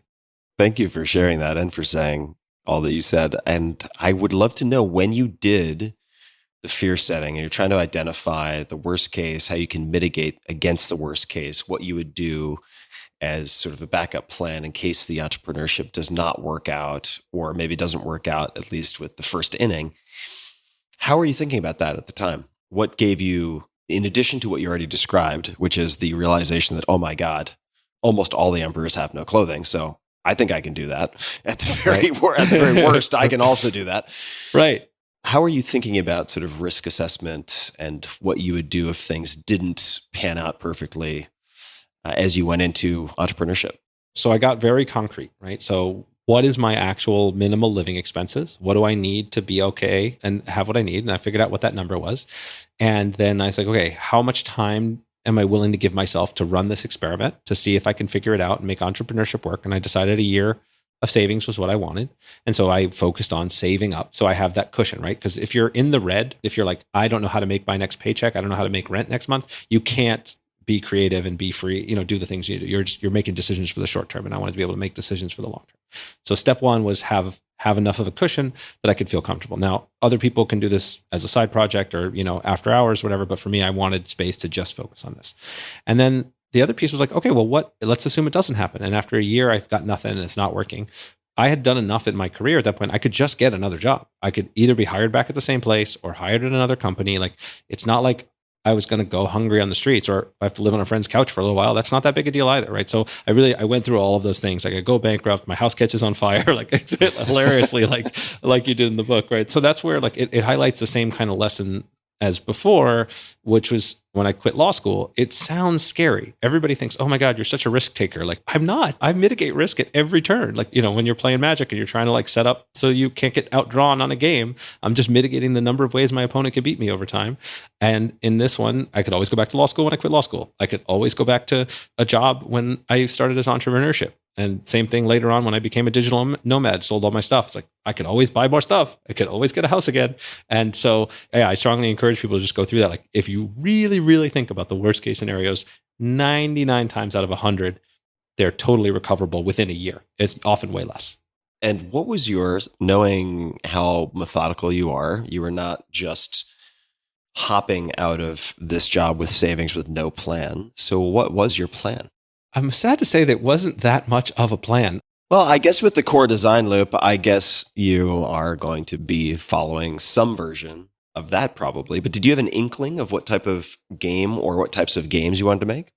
obviously card games were kind of my specialty. And so I knew that that was a space I wanted to be in, but I really wanted to create that open space to figure things out. And so, as you mentioned, of course, the core design loop was part of it. I didn't have it as clearly defined as I do now, but this idea that like, I'm going to try things and prototype them and test them. And so I would, during the day, I would work on some designs, make up some prototypes, and then I would go find my friends who were still working at the company or elsewhere to like try it out, give me some feedback and come back. And, I didn't have any ideas. Like I hadn't designed a game ahead of time. I didn't know what I was going to do ahead of time, but I had enough space that I could figure that out. And then it worked out that another person from another company contacted me to see if I could do some contract work for them. And so I started working on some kids' toy-based games, which was great. And so here's another fun story. So they knew me because they used to work at Upper Deck where I used to work. And then they started working at this other company.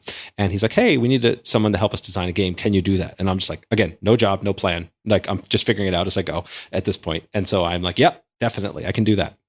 Okay, well, give us a quote. I'm like, okay, quote. How do I quote? I've never quoted anything before. So I'm like, okay, let me just think about, all right, how many hours do I think this is going to be? And then like, what's my minimum like hourly rate that I think I should be paid? And I'm like, okay, that's what I'll charge, make it easy. And I send him the quote and he literally laughs in my face. He's like, yeah, okay, sure, man, no problem. And you're like, wait a second. Yeah, I'm undercharging. yeah. I'm undercharging. So the next time, I still try to over-deliver, do a great job. Next time I get another opportunities, okay, what do you quote? I doubled my number. They still laughed at me. Like, okay, great. All right, doubled it again. That my strategy was I kept doubling what I asked for until I met resistance, until someone was like, I'm not sure. I'm like, okay, that's what I need to be charging. That's the number. I just want to, there's one other story I'll just, as a side note, mention, which also just underscores the fact that part of the frustration, but also joy of entrepreneurship is you have to figure out a lot on the fly, right? You cannot prepare for all the eventualities. You don't know what you don't know. And I recall, I might be misattributing, so my apologies to the founders of Nantucket Nectars if this is misattribution, but when I took my first entrepreneurship class, first and only actually, high-tech entrepreneurship with Professor Ed Shao, who changed my life in so many ways, he used what a lot of people refer to as the Harvard case study method, where you have sort of a business situation, then a problem, and then there's a break, and you have to try to figure it out. And then only after you've had the chance to try to figure it out on your own as a class, then you read the outcome and the decision they made and so on. And there was part of this Nantucket Nectar story where these guys are selling juices in Nantucket and they end up with a tiger by the tail because their drinks become really successful. And they decide to make the shift to retail and they meet with a distributor and they're talking and talking. And the distributor's like, so do you have good plans for POS? And they like look at each other. They have no fucking idea what he's talking about. And they're like, oh, we have great plans for POS. we've thought it through and we think we have an excellent strategy. And he's like, okay, great. And then they leave the meeting. They're like, what the hell is POS? So point of sale, right? Displays. So it makes for a lot of good stories. So you start to figure out your pricing, right? By doubling and doubling and doubling. And maybe you could flesh that out a little bit in terms of you're doing this contract work for people who are giving you specs of some type or another. That's right. But you have some money coming in the door. Correct. With fewer and fewer laughs at your proposals along the way. What else is happening in that first year? So I'm using my kind of spare cycles. And there's this really interesting thing, right? The difference between an entrepreneur who has no employees or anything and some dude just sitting on his couch can be very subtle. Yeah. Until you start like really kind of getting income coming in and start making things happen, right? So there's definitely a window of uncertainty. I mean, even now in my life, the distinction's pretty blurry, but yeah. Right. It is, it's, now I got a team and the people, it's like, okay, I feel like I got a business, but it's not an easy distinction. And when you're trying to create something where you don't necessarily know what it is, it's even harder. So what I would do is in between doing this work for hire, I would work on just projects that I thought would be fun. And so I would just make prototypes, try them out on friends.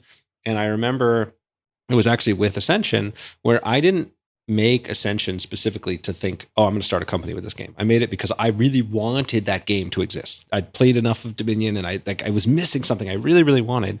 And then I showed it to a friend of mine, Rob Doherty, and he has his own, he actually was the guy that owned Your Move Games, the store and where I used to play when I was younger. And I show him the game and he's like, dude, you have the ball, like run with it. This is great. Make this a thing. And he had been, an entrepreneur for a while. And so he helped me kind of like okay, no, let's do this. And that started down the road. And so this is going to be my project now. And I started, my early prototypes were ugly, and I'll find a way to share them with you. I mean, some of them are like horribly inappropriate. Like we had just rude pictures, and I won't share those, but they, just ridiculous because it's just for fun. Rude pictures. How dare you? All right. Yeah, I know. Continue. I know. I'm imagining that's code for lots of dicks everywhere. I mean, Yeah, it's like, yeah, I'm not, I'll leave it to the imagination of the listeners on this one. Not appropriate for public consumption. Yeah. Leave it at that. You know what? Just to defend my dicks comment, I will say there's a place called Hotel Biron in San Francisco. Great wine spot. Excellent place. And I don't know if this is true, but I heard at one point this is one of the first places with a console for digital signing way back in the day. And the rumor was that of all the guys who went there and bought drinks, it's like 75% just drew dicks as their signature, which I thought was actually, it was pretty hilarious. Well, there's an important game design principle I didn't talk about here, which is the TTP, which is time to penis. If any opportunity that you give people to create their own thing, at some point, someone's going to make a dick. That's going to happen. TTP. All right, I'm going to add that to my metrics. Yep. Key show notes. But I mean, so what it is, I mean, the more broader point is like anytime you allow people to customize, you have to think, what are they going to do with it, and how does that share, and how does that build your community? But TTP is the shorthand for that. So it is an unfortunate reality of our society that is just going to happen. Yeah. Okay, so you'll share some. I did not see this interview going this way. I'll tell you that. Oh, I didn't either. Thanks, Punch Coffee. So let me try to right the ship here for a second. So you're talking about roughs and the prototypes. You'll filter out some of the rude pictures, and we'll share some of that. When you were chatting with, if I'm remembering correctly, Rob, and he's saying, "You got this. Run with this." Were you at that point at all thinking of how it fit into the potentially competitive landscape and how it was differentiated? Or was it just enough for it to be something that you used to scratch your own itch and you assumed, hey, if this is exciting for me as one person, as someone who plays a lot of games, I assume it's going to be attractive to more people?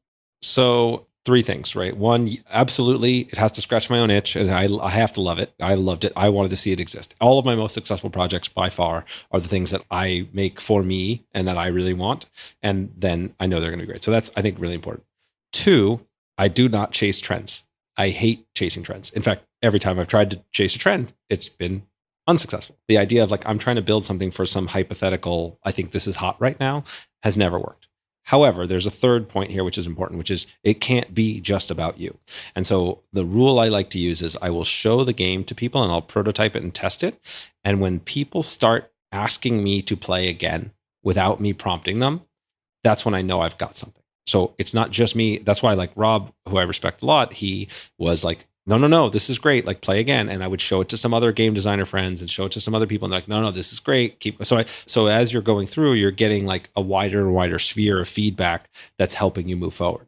And if your game is targeted at a different target audience, right? So I make a game called Bakugan, which is a toy-based game for kids. Obviously, like how much fun I have playing it is not nearly as important as a 5-year-old or an 8-year-old, right? So you have to test with your target market in that sense. So I don't say that, target market and testing is not important. It is, but don't try to chase a trend. Make something that you know is fun and that you enjoy, and then get the feedback and iterate as you go. And so as you get that positive feedback, now I'm willing to invest more and more into the product. So now I actually am going to go and start putting some real art on it. And the story behind the art is, I guess it's at this stage I can tell. So back when I was living in Boston, I met the guy that lived down the hall, and he comes and knocks on the door and says hello. And I have like, at this time I just moved out of college. So I'm like blacklight posters on the wall, like, kind of like it's still basically a college dorm room. I just kind of transported it to an apartment. And then the guy comes back over 20 minutes later with like a bag of weed, like, pretty sure you want to smoke this, right? It's like, okay, cool. So we hang out, we become great friends.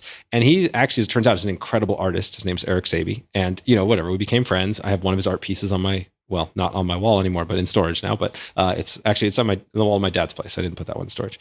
Anyway, so 10 years later, when I'm making a game, I'm like, oh man, his art was really cool.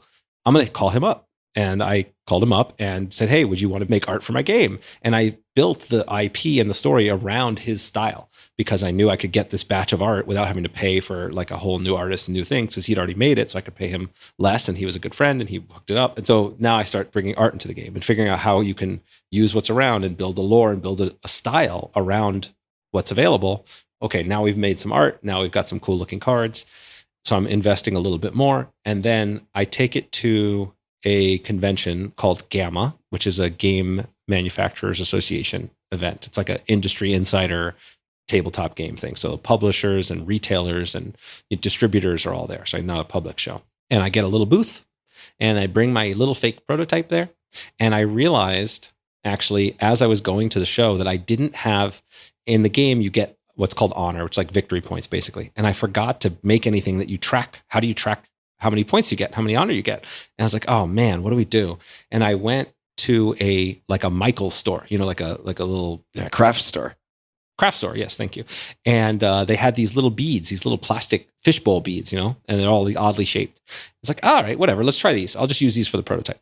So grabbed a bunch of those, put them in, and we start demoing the game. And people get drawn to these beads. And like, oh my God, this is awesome.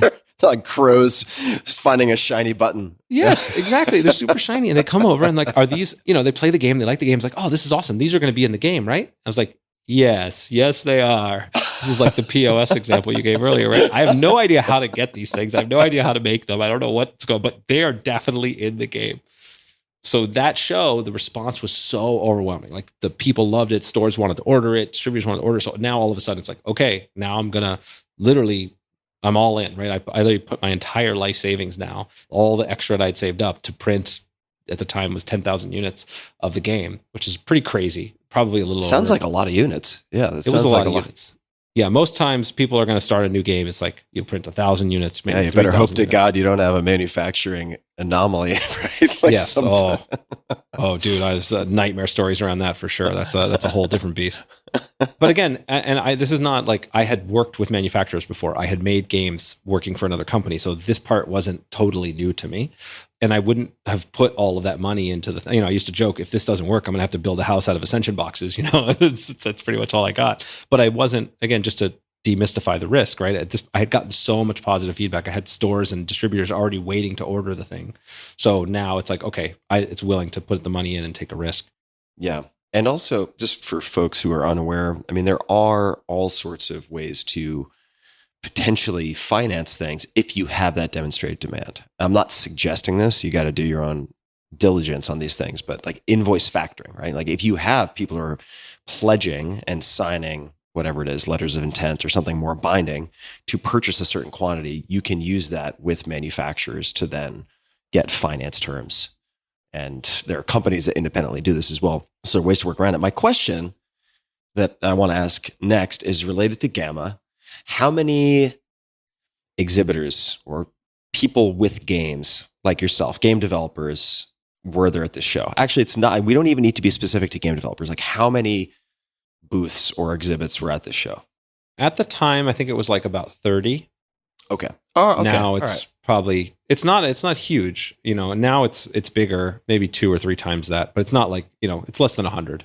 Okay. No. That's one of the nice things. The table, this kind of game industry is still a little smaller than like a New York Toy Fair is the more big one. That's like, it happens and that's got thousands and thousands of booths and you're spending millions of dollars to have a presence there. It's like a much bigger piece. This one was a little smaller. So the reason I'm asking is that, in fact, if somebody wants just a separate collection of stories around these types of trade shows, and I think it was the New York Toy Fair, Todd McFarlane, the legendary comic book artist, has some stories around this from our conversations, which are hilarious. What I was wondering, and maybe it doesn't apply because there were 30 tables or 30 booths, but did you do anything to draw attention to yourself or the game at this event, or was it simply enough to pay for a booth and then assume that there would be enough foot traffic to bring the right people to you? So the principle you're driving at is critical, right? You need to get people's attention. You need to find a way at these booths, even at Gen Con, which is the tabletop, more public-facing tabletop convention where I actually did launch Ascension, and there's a lot more people and a lot more vying for traffic at shows like Gamma, anywhere, or even on a store shelf, right? Why is someone going to stop and pay attention to what you're doing. The great thing about where we are in our modern world is it's easier than ever to make stuff. You can print your own books, you can print your own games on demand, you can make anything you want. The downside is we're flooded with stuff, not surprising. And so how do you separate from the crowd? How do you draw people's attention? So at Gamma, I mean, I already told you by accident, almost, the shiny beads helped. Nobody had those shiny beads. That was a really attractive thing.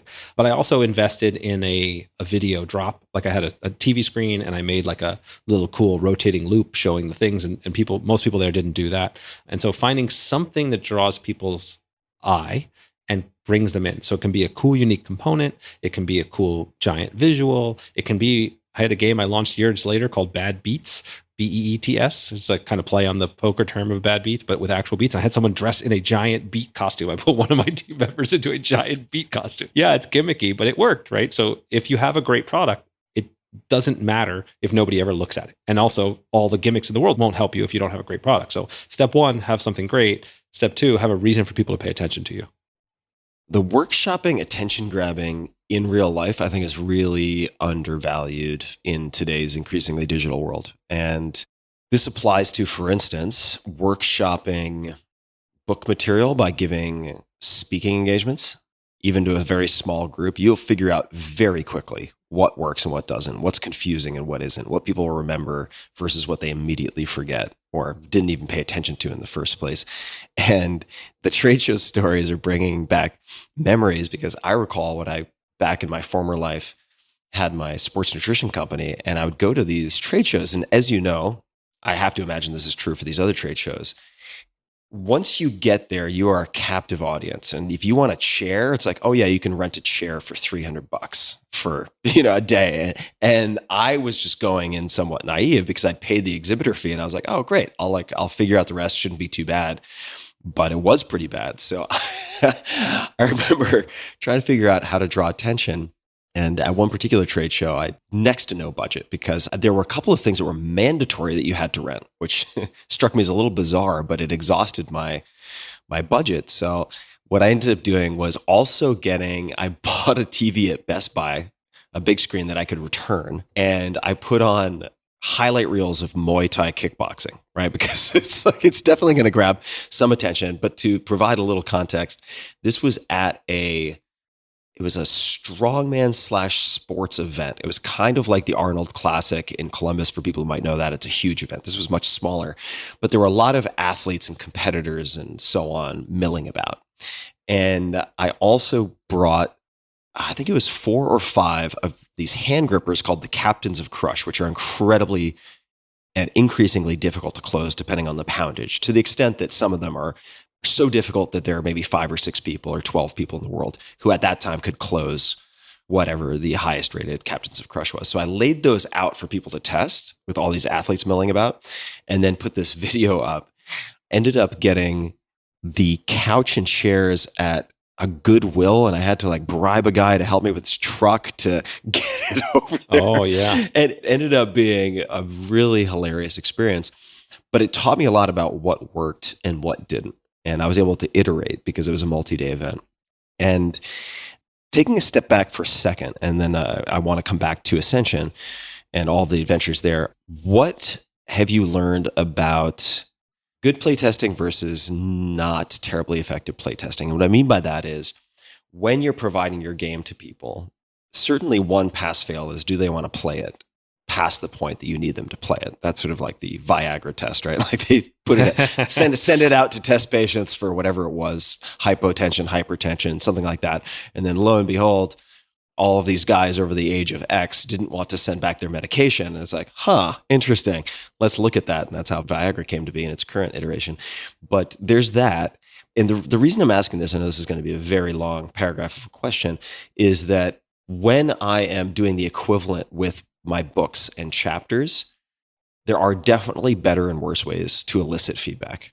If you're like, what do you think of this chapter? It's a crapshoot. And if people are trying to be nice, which comes down to who you select also to be your playtesters, in my case, proofreaders, you're going to get a bit of a scattershot of responses, and it might not be actionable. But if I ask, read this chapter, tell me the 20% that I should absolutely keep no matter what, then tell me the 20% if you had to cut 20% that you would cut, you're going to get very, very different type of kind of surgical feedback. Similarly, to someone who's maybe less experienced as a reader, you could just say, note any place that is confusing or where you find your mind wandering. And then that gets you to also stuff that you might cut. What have you learned about eliciting feedback or evaluating feedback when you're letting people test a game? It's going to depend upon the phase that you're in. Every time I go through the core design loop, I like to think of myself like a scientist. I have some hypothesis that I'm trying to test, and that's what I'm focused on in that testing session. So when you're early on, you're like, okay, is this even fun? Is this idea of like rolling dice to try to punch somebody and making combos fun, right? Or whatever it is, right? You want to just see, is it fun? I'm not asking, is it balanced? I'm not asking, is it pretty? I'm not asking, does the game last too long? I'm asking, is this part fun? And that's what I'm focused on. And so I know when I'm testing that if I start getting feedback on these other parts, I'm not worried about that. I can set that aside because that's not what I'm looking for here. And the whole, I want to keep playing, I want to play again test, the Viagra test, as you put it, that's not going to come true until later on in the cycle, right? Your early prototypes are most likely not going to meet that. So you're looking for other things. So I do, like you, so I have a questionnaire that I'll use. I have it, it's up for free on thinklikeagamedesigner.com/media, or we can link it in the show notes, which has a bunch of specific questions. You can just print it out and use it. So I will ask, all right, what are the 3 things you like the most about the game? What are the 3 things you like the least about the game? Where did you get confused? And much like your book question, right? You really want to pay attention to where people get lost and confused. And nonverbal communication is at least as important as anything they're going to write down and tell you. If you say, give me the 3 things you like the most, 3 things you like the least, what would you change, whatever, people will say something to you just because they feel like they have to say something to you. It doesn't always mean that that's really what they feel, right? You're prompting them to it. So you have to use your intuition to say, okay, where A, is this relevant to the hypothesis I'm trying to test in the stage that I'm in? B, does this align with what I see visually of what they're doing? My mom tells me she loves all my games, even when she really has no idea what's going on in some of them, right? She's very nice. But if I see that somebody's getting lost or leaning back or checking their phone, like watching for those nonverbal cues is so important. And you sort of train yourself over time to get better at that. But yeah, so asking questions to prompt for the specifics, being focused on what's important to me right now, looking for nonverbal cues. And then in best case scenario, just like you mentioned, right? You have some more sophisticated readers and you have less sophisticated readers. You have more sophisticated game players and less sophisticated game players. So if you can test with other game designers, they're going to be better at zeroing in on, okay, yeah, I don't care that the card doesn't have pictures on it or that the numbers aren't balanced. I know what you're looking for and I can give you feedback assigned to it. If you just take it to somebody, just a regular person, they're going to get hung up on a lot of little things. And so their feedback's a little bit harder. You have to parse out a little bit more what's important. Of course, as you get more and more focused on the final product, somebody that's in your target audience, their feedback matters a lot. And then the last thing I'll say is a quote that's, I think, is also one of your favorites. It's definitely one of mine from Neil Gaiman. When your reader says that something is wrong, they're almost always right. And when they say how to fix it, they're almost always wrong. I don't know if I'm butchering it, but that is 100% true in games too, right? If you're testing with multiple people in your target audience that are consistently saying that something's not good, you as a designer have to fix it. They definitely do not have the right answer for how to fix it. That's your job. But that's another key part when I'm testing is that, okay, I'm looking for themes, looking for patterns. One person telling me they don't like something, maybe I can dismiss it. But if 20 people that are all in my target audience say that, that's something I got to focus on. Yeah, no matter how pretty the paragraph, no matter how shiny the fishbowl pebble you might have, Right. if a bunch of people are saying, I don't get it, it's confusing, you got to cut it. Not always the easiest thing. So what happened with Ascension? So you have enough Ascension kits to build a house, or at least you put in the order, and what unfolds? So then I go and I get a booth at Gen Con, as mentioned, and this was where I'm going to have the unveiling. And now, again, I'm very poor at this point. Now, Gen Con, for folks who don't know, can you just maybe paint a picture or an analogy for what Gen Con is and the significance of Gen Con? So Gen Con is the tabletop and role-playing game mecca of the United States, possibly you could say the world, right? From Lake Geneva is where it started. It's why it's called Gen Con. It's not there anymore, but that's what it came from, where the original Dungeons and Dragons people got together and played. It was like the first place where people gathered, and it kind of built this core of what gaming became today. And so now it happens in Indianapolis. It's like 60,000 people every year, somewhere in that neighborhood. And every type of game you can imagine, people are playing all hours of the night. They call it the best 4 days in gaming, but it's got anything you can dream of is there and many things you can't dream of. So it's like kind of the place to be, if you will, for tabletop and role-playing game nerds like myself. All right. So you show up at Gen Con. you've gone from 30 booths to God knows how many, right? Yeah. Can't count how many. And I'm just a little guy, right? I don't have any. You're at a Taylor Swift concert now, right? Yeah, It's exactly. Exactly. And so what I had was I bought a 10 by 10 booth, which is the smallest booth you can, 10 foot by 10 foot booth. And then they had like a newbie competition, like a little submit your marketing plan and we can give you a 10 by 20 booth for the price of a 10 by 10. And I won that contest. So fortunately got a 10 by 20 booth, which is still like very small in the scheme of what's there. And I set up my stuff. And this was, people had started to hear about my game because I showed it off at Gamma before. And I start, I'm just kind of putting it out there in whatever way I can. But this is just posting online and sharing with friends. I don't have any marketing budget or anything like that. And then I get there, and not only do we have some of the early adopters who had heard about it run to the booth, but then they play the game and they loved it so much, they would then take it, buy it, open it up, and then start showing it to their friends. They would set up. And so we ended up, this is not allowed at Gen Con anymore, by the way, but they would just take over nearby tables, at the seated area and just start demoing the game for me, totally for, didn't ask them to, didn't pay them. The Ascension Splinter Cells activate. It did. And I would start seeing people play it in the halls, and then I would see people carrying boxes around. And so it became this kind of viral before, I don't know, this sort of viral sensation in a way that was it was very exciting. It was a very incredible moment. And so we sold out of everything we brought. So this is a very rewarding, very cool experience. My team, it's not just me now. We've got other people there working really hard to make this come to life. Team is 4 of us. And then I got an offer that was very difficult offer to refuse. So at this point, I had early product that was shipped for Gen Con, but the rest of the stuff was still on the way. So I still haven't sold these 10,000 units with all my life savings tied up into it. And I get a call from another very big gaming company. And I don't think I'll say the name just because I don't know. Anyway, they say, hey, we like your game. We want to buy it out. All of it. We'll take it over. It'll be our game. We'll pay you a royalty. You don't have to worry about anything. It'll be all done. Now, this is a very tough moment for me. In a sense, it's a dream come true. They buy all the stock, so my money's off the table. They are a big company. They can push it. They can sell it. And then I can just go back to making games, and I'll have some amount of royalty, and I'll be good to go. And I sat with it. And at the end of the day, I was like, you know what? This is my baby. I've worked so hard to get it here, and I want to see it through. I want it to stay mine. I didn't want to sell it off. And I said no. And it was one of those, I might regret this one later, right? And then 30 days later, product shows up finally after delays. Funnily enough, the product launch delay was launched such that it actually launched while I was at Burning Man, which was not supposed to be, but there was. When I come back from Burning Man, so I have a little release party out in the middle of the desert on the playa. And when I come back, we'd sold out. Everything was sold out, the entire run. And we had to make a reorder, and it was okay, now I can actually, the company it's working. I can reorder, start making expansion, and the rest of the company's history kind of evolved from that in a way that, I'm glad I made the decision I did. All right. Many questions. So at Gen Con, how many games did you sell roughly? Oh man, I don't remember exactly, but it's hundreds. Hundreds. Some number of hundreds, yeah. I want to bookmark this. This is not going to be my first question, but just how you sell 10,000 after selling a few hundred. Was it word of mouth online? Was it something else?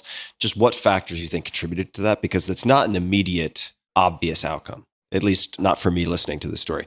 But before we get to that, because this all sort of undergirds a lot of what you're talking about, how do the economics of, say, tabletop games or card games work? What's the kind of traditional model? How do people get paid? Who's getting paid? What are the percentages in terms of royalties? What is that a percentage of? Could you just give us an overview of what the economics of that world kind of look like as a template? When you're producing games, you typically, most of the time, you're going to produce them overseas. Some now with cardboard stuff, it's starting to become a little bit more economical to do it stateside. We do some of our games stateside, but mostly you're doing it overseas. Whatever the retail price of the game is, the cost of the game has to be about a fifth of that. And the reason is that as a manufacturer, you are going to sell the game to a distributor at about 60% off the price of retail. They're going to sell it to a retailer at 50% off the price of retail. So they've got a 10% margin for distribution. And then the retailer has that 50% margin for the rest of it. So if you are a game designer and manufacturer, then it sounds like 20% margins generally on games, something like that. Yeah. Now, if you're a game designer, typically if you're an external game designer, you pay a royalty to that designer off whatever you're selling, right? So if you're selling it to distribution, you sell a percentage off the distribution price. If you sell it direct to consumer, you sell off the consumer price. And that can vary depending upon the designer. So in tabletop games, typically it's going to be anywhere between 6 and 12% at the high end. For more mass market games, big scale games, it can go as low as 2% or 3%. Okay, got it. This is important because it highlights how challenging your decision to say no was, right? Because we're not talking about like, I'm keeping 90%. Well, I mean, maybe with direct to consumer you are, but it's not like 90% margins versus 6. It's like there's actually a narrower gap, right? Which is also true, for instance, in books for self-publishing and traditional deals. People think they're miles and miles apart. In some cases, maybe they are. But when you start to factor in all of the costs, the delta between the percentage that you take, say, self-publishing versus traditional is not as wide as people might think. So thank you for giving that. Is there anything else you'd like to add to that? Yeah, well, it comes down to, it was a little bit more than just, the money and the dollars and the sense of it. It was a matter of like, this was my baby, this is my IP, right? If you've worked with publishers where they now take over the rights to stuff and you can't just do what you want with the book anymore. Yeah, right. I would imagine if you want to do like Ascension expansion packs or Ascension A, B, C, D, and E, you want to do a whole derivative line. If the publisher owns those rights or effectively owns those rights, you're in a tight spot. Think about where we are now, 13 years later. There's over 16 standalone expansions for Ascension. We made Ascension Tactics, which is an Ascension miniatures game, which we did another expansion to that. Ascension's been featured in a major motion picture. We are, working on trying to take the IP and make cartoons and make other things, comic books out of it, right? There's all of these things that are fun, right? Like, we've had conversations about this sort of stuff. Like, it's fun to create and grow and expand your storylines. When I first made Ascension, I had sketched out a 3-year story arc of like what the world of Ascension would be if I, got the whole thing done. And now, of course, it's 13 years later, so I've had to make some more stories since then. But that's the part I love. Like, just like when, growing up playing Dungeons and Dragons, like the process of coming up with the stories and making it and bringing that world to life is just, I love it. And so I didn't want to lose that. And I don't, for people that are listening that are trying to make these decisions, like, it's not obvious, even though I've been fortunately successful with it, it's not obvious that it's the right decision for everybody. Like, I spend way less of my time just designing games because I'm running a company. I have to manage logistics. I have to manage people. I have to plan out the marketing strategies. There's all these things that come with running a company. And so I think a lot of people would actually be better off in that if all you want to do is make games, then, selling to a publisher is a great strategy. I wanted to kind of build worlds and build something bigger. And so here I am. Mm-hmm. And I'll just repeat a name I mentioned earlier, Stephen Key. I don't think he does what some people would refer to as venturing, which is basically building the business to do it mostly yourself or a lot of it yourself. He loves developing new toys and new products. And he's really good at the licensing game. And that, as far as I know, maybe things have changed, but that's the game he plays. And I would say, just on the do something bigger side, there are different ways of doing something bigger, right? So if you want to have the freedom to do the extensions and so on, like you have, on some level, you almost certainly have to retain rights.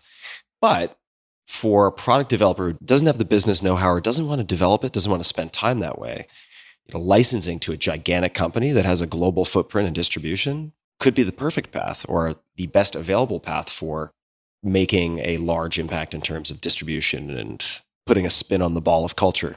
Speaking of putting a spin on the ball, the game Bakugan I mentioned earlier is a game that I work on. That's Spin Master is the company that owns it. They have toy plastic balls, and there's a game that I designed the game, but they own the rights, they own the game, they own the distribution, they do everything. And that is by far the biggest quote unquote game I've ever worked on. I mean, it's all over the world. It's in toy stores anywhere you go. There's a cartoon, multiple cartoons, like it's enormous. And so that is also fun and also a really cool, exciting thing. And so that path is totally viable. So you can do work for hire, you can create projects and sell them and make a royalty, you can launch and publish your own things. There's an enormous number of ways to go forward. And a lot of it comes down to just getting clear, defining what it is that you want, what's important to you. And it's like, how do I make a living as a game designer? That's like the surface level question. The how questions are a trap, right? You need to get below that. It's like, okay, what does it mean for me? Like, what is it I actually want? What does success look like for me? And then even deeper than that, why am I doing this? Because I want to make super cool worlds and I want to grow into a universe, or because I want to collaborate with people, or because I want to reach millions of people, or because I just want to have something to play with my friends and do something on the side, right? There's no wrong answer to any of those questions. But if you don't dive deep enough for yourself, you're going to end up chasing down a path like I did many times, where I'm just going to compete or move on a path for the sake of it because I want the most dollars. The most dollars is the wrong game to play. I'll tell you that. Yeah, he can lead you astray really quickly. Important to keep your eyes on the cash flow, but also yes, can be a trap. Don't run out of dollars, but don't just optimize for dollars. All right, so maybe this ties in. You've mentioned a number of successes. Do you have in your entrepreneurial journey, after starting your company, any favorite failures or near-death experiences or anything like that you can describe? Oh, yes, I can. The life of an entrepreneur is definitely one that has a lot of ups and downs, as many of your guests could attest to, as you can attest, I'm sure. And so when I mentioned earlier the game SoulForge, we've since relaunched it, but at the time, it was a purely digital trading card game, and I partnered with Richard Garfield. This is the guy that created Magic the Gathering. This is a dream come true for me. And I'll tell you the brief story of so we're at a game conference, I'd seen him around before, but we hadn't really met. We're at a game conference called PAX Dev, which is like a developer conference. And he's giving a talk on design. So of course I'm in the audience listening because I want to learn from the master. And he says at the end, there's a Q&A, and then somebody asks him, hey, what's your favorite game right now? And he says Ascension. And I literally jump up out of my seat from the back of the audience and go, woohoo, like a stupid kid, right? But everybody laughs, but it gives me the opening. And so I go and I start a conversation with him after the talk. We start talking and we get excited. It's clear we're both excited about the same project. And so SoulForge is born. Now, this was a project that was my first digital game I'd ever done. And I was a little cocky at this point. I won't lie. I succeeded. My first project, Ascension, was a huge success. Everything I touch turns to gold. It's all going to be great. We're doubling in size every year.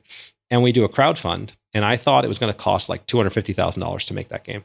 We crowdfund with that target, and we end up crowdfunding double that goal, almost double that goal, like $500,000. It's like, oh, this is amazing. We're going to crush it. We're so good. And as it turns out, making digital games is very expensive. That cost $3 million to make. Oh, man. And so I had to go and try to raise funds again. And, we have to launch the game before we're ready. And, again, we have followers, we have cash, but the cash burn is, over time, I can see the cash burn is higher than the income and it's not working. And I overextend. I start borrowing more money. I know I can make this work. I'm not going to let it go. Like, this is my baby. I'm going to keep it going. How are you raising and borrowing money? Just if you don't mind adding a little more detail. So it starts off with, we just do like a kind of friends and family convertible notes round. So that means like they give me a loan, and then in theory it turns into equity over time as we get. Mm-hmm. Yeah. And then after that, then I start taking some of those refactoring loans like you talked about, right? So I'm getting loans against my future income on Ascension to pay for SoulForge, and then starting to run up credit cards and like all the things you're really are not supposed to do. Yep. And I get to a point where I have to like finally realize like, wow, I'm going to go bankrupt. Like I can't do this anymore. Like I'm going to lose everything. And this was just one of the hardest things that I have ever faced, because not only is it like, I feel like I owe it to my team, who I'm going to have to lay off, these people whose livelihoods depend on it. We have fans and people who love the game. And like in a traditional tabletop game, if I stop making Ascension, let's say, right, you still have your copy of Ascension at home and you can play it for as long as you want. It doesn't matter if I don't make any more. But when I stop making SoulForge, the digital game, that means the servers turn off. That means your entire collection is gone. That means you can't play it anymore. Everything you spent, it's all gone. So I'm like failing myself. I'm failing my team. I'm failing the fans, like everything. And I have to make some very, very hard decisions. Not to mention the friends and family. Of course. Yeah. People, I mean, I literally had my parents had taken a loan against their house to help me. At one point. Like, I mean, this is, I am so overextended. I am so like in the thick of it, and shame and difficult, like it is tough. And I have to come to a realization and come to the other side of it, where I had to like go through this process of accepting. I had to get to the other place like, okay, it happened. I've lost everything. I failed. Now what? Right now, this is a different kind of fear setting exercise, because now I'm on the other side of my worst nightmare. And it took me a little while, but it's like, okay, you know what? I will still be alive. I will be able to pay off some of these debts over time with some other things. I can recover from this. It's going to be okay. The people who got laid off, they're going to get another job. It was not easy. Once I accepted that worst case outcome, and then I was able to say, okay, now how do I make this less likely? And so I had to lay people off, but I also renegotiated debts and negotiated payment plans and reduced our overhead and took on more contract work. And like slowly but surely, I was able to dig myself out of the hole. And I don't think there's any chance I would have been able to do that if not for being mentally ready with, okay, I've lost it all. I mean, I'm talking to bankruptcy attorneys, right? And that gives you a different kind of attitude and approach when you're trying to, you're negotiating with a lender that you owe money to. They're like, you owe me money, you should collect. I'm like, I know, but either I'm going to go bankrupt, you're not going to get anything, or we're going to work something out and I'm going to do my best to pay you off. And so fortunately, I was able to turn that around. And not only did I learn, the important lessons, like you can go through a lot and you can recover from it, but also to not put myself in that position again, right? Not to overextend to that degree and learn to make smaller bets and grow as you can. It was a very important and powerful thing, which then, of course, I've now been able to come back to with reinvigorating that very same game. So to ask a question related to that, you have this dream come true, partnering with Richard to create this game. How did you two communicate, or what led to the ability to maintain that relationship and now work together again, right? Because there are, I suppose, as I'm imagining different ways this could have played out, I'm sure there are ways with many different collaborators where things could have exploded and it would have damaged the relationship and that would have been the end of that. So why didn't that happen? You got to be honest with people, right? I mean, like that's really what it comes down to. Like, act in integrity when you work with partners. Sometimes you have bad news, you tell them bad news. If you have some humility around when your ideas are not working or when you're trying things and say, here's what we're going to do. And when I talk about like nobody knows what they're doing, when I realize the other executives do it, I don't hide the fact that I don't know what I'm doing. I've learned a lot. I've got good ideas. I've tried things that work, but I whenever you're pushing the boundary and trying something new, sometimes it's not going to work. And so when you're working with somebody, and again, fortunately, Richard he's a professional. He's not only has he made games that were uber successful, but he's also made plenty of games that weren't uber successful too, right? So he knows this. Anybody that's done this for long enough, any creative field, you cannot predict, everything is not going to be a hit. And so when it's my first major failure, for me, it felt like the end of the world. But the more you work with professionals, the more you realize that that's just part of the process. Amazing. What have you learned, or what decisions have you made related to your company or entrepreneurship, how you run things, that you think are worth mentioning? It could be after that experience. It could just be in general, maybe ways that you have simplified things or challenged assumptions, turned things upside down, anything at all that comes to mind. One of the things that I've realized is that the same way you design games, right? Designing a great game and designing a great company are not all that different. In a great game, you have clear goals. You know what you're trying to do. It's very clearly defined what you're trying to do. You're getting a lot of feedback and rewards, either that be from points or achievements or experience, right? You're getting constant feedback loops. The challenge level is appropriate, right? You're focused on learning one thing at a time. The skill level is appropriate where you want to be. And probably the most important thing about games, right? When we play games, we take a certain kind of mindset. If I'm playing a game, I expect to lose. I expect to have challenges. In fact, that's the whole point, right? If you play a game and there's never a challenge, why are we even doing it? And so I have tried to cultivate all four of those things in my company. We set clear goals where it's like, okay, we're going to try to have this specific metric, like our email subscriber list. We're going to try to increase it by this amount. And here's how we're going to do it over this quarter. Or we're going to try to get a new game in this category that we're going to have a prototype ready to go in 2 weeks, right? Clear goals. We have something that allows us to have daily focus and feedback. What I love is the rule of 3. I think I first learned this from Chris Bailey in his book, The Productivity Project, but I've applied it at every level of my company. So what it is you have everybody posts their 3 daily goals. What are the top 3 things that I want to focus on?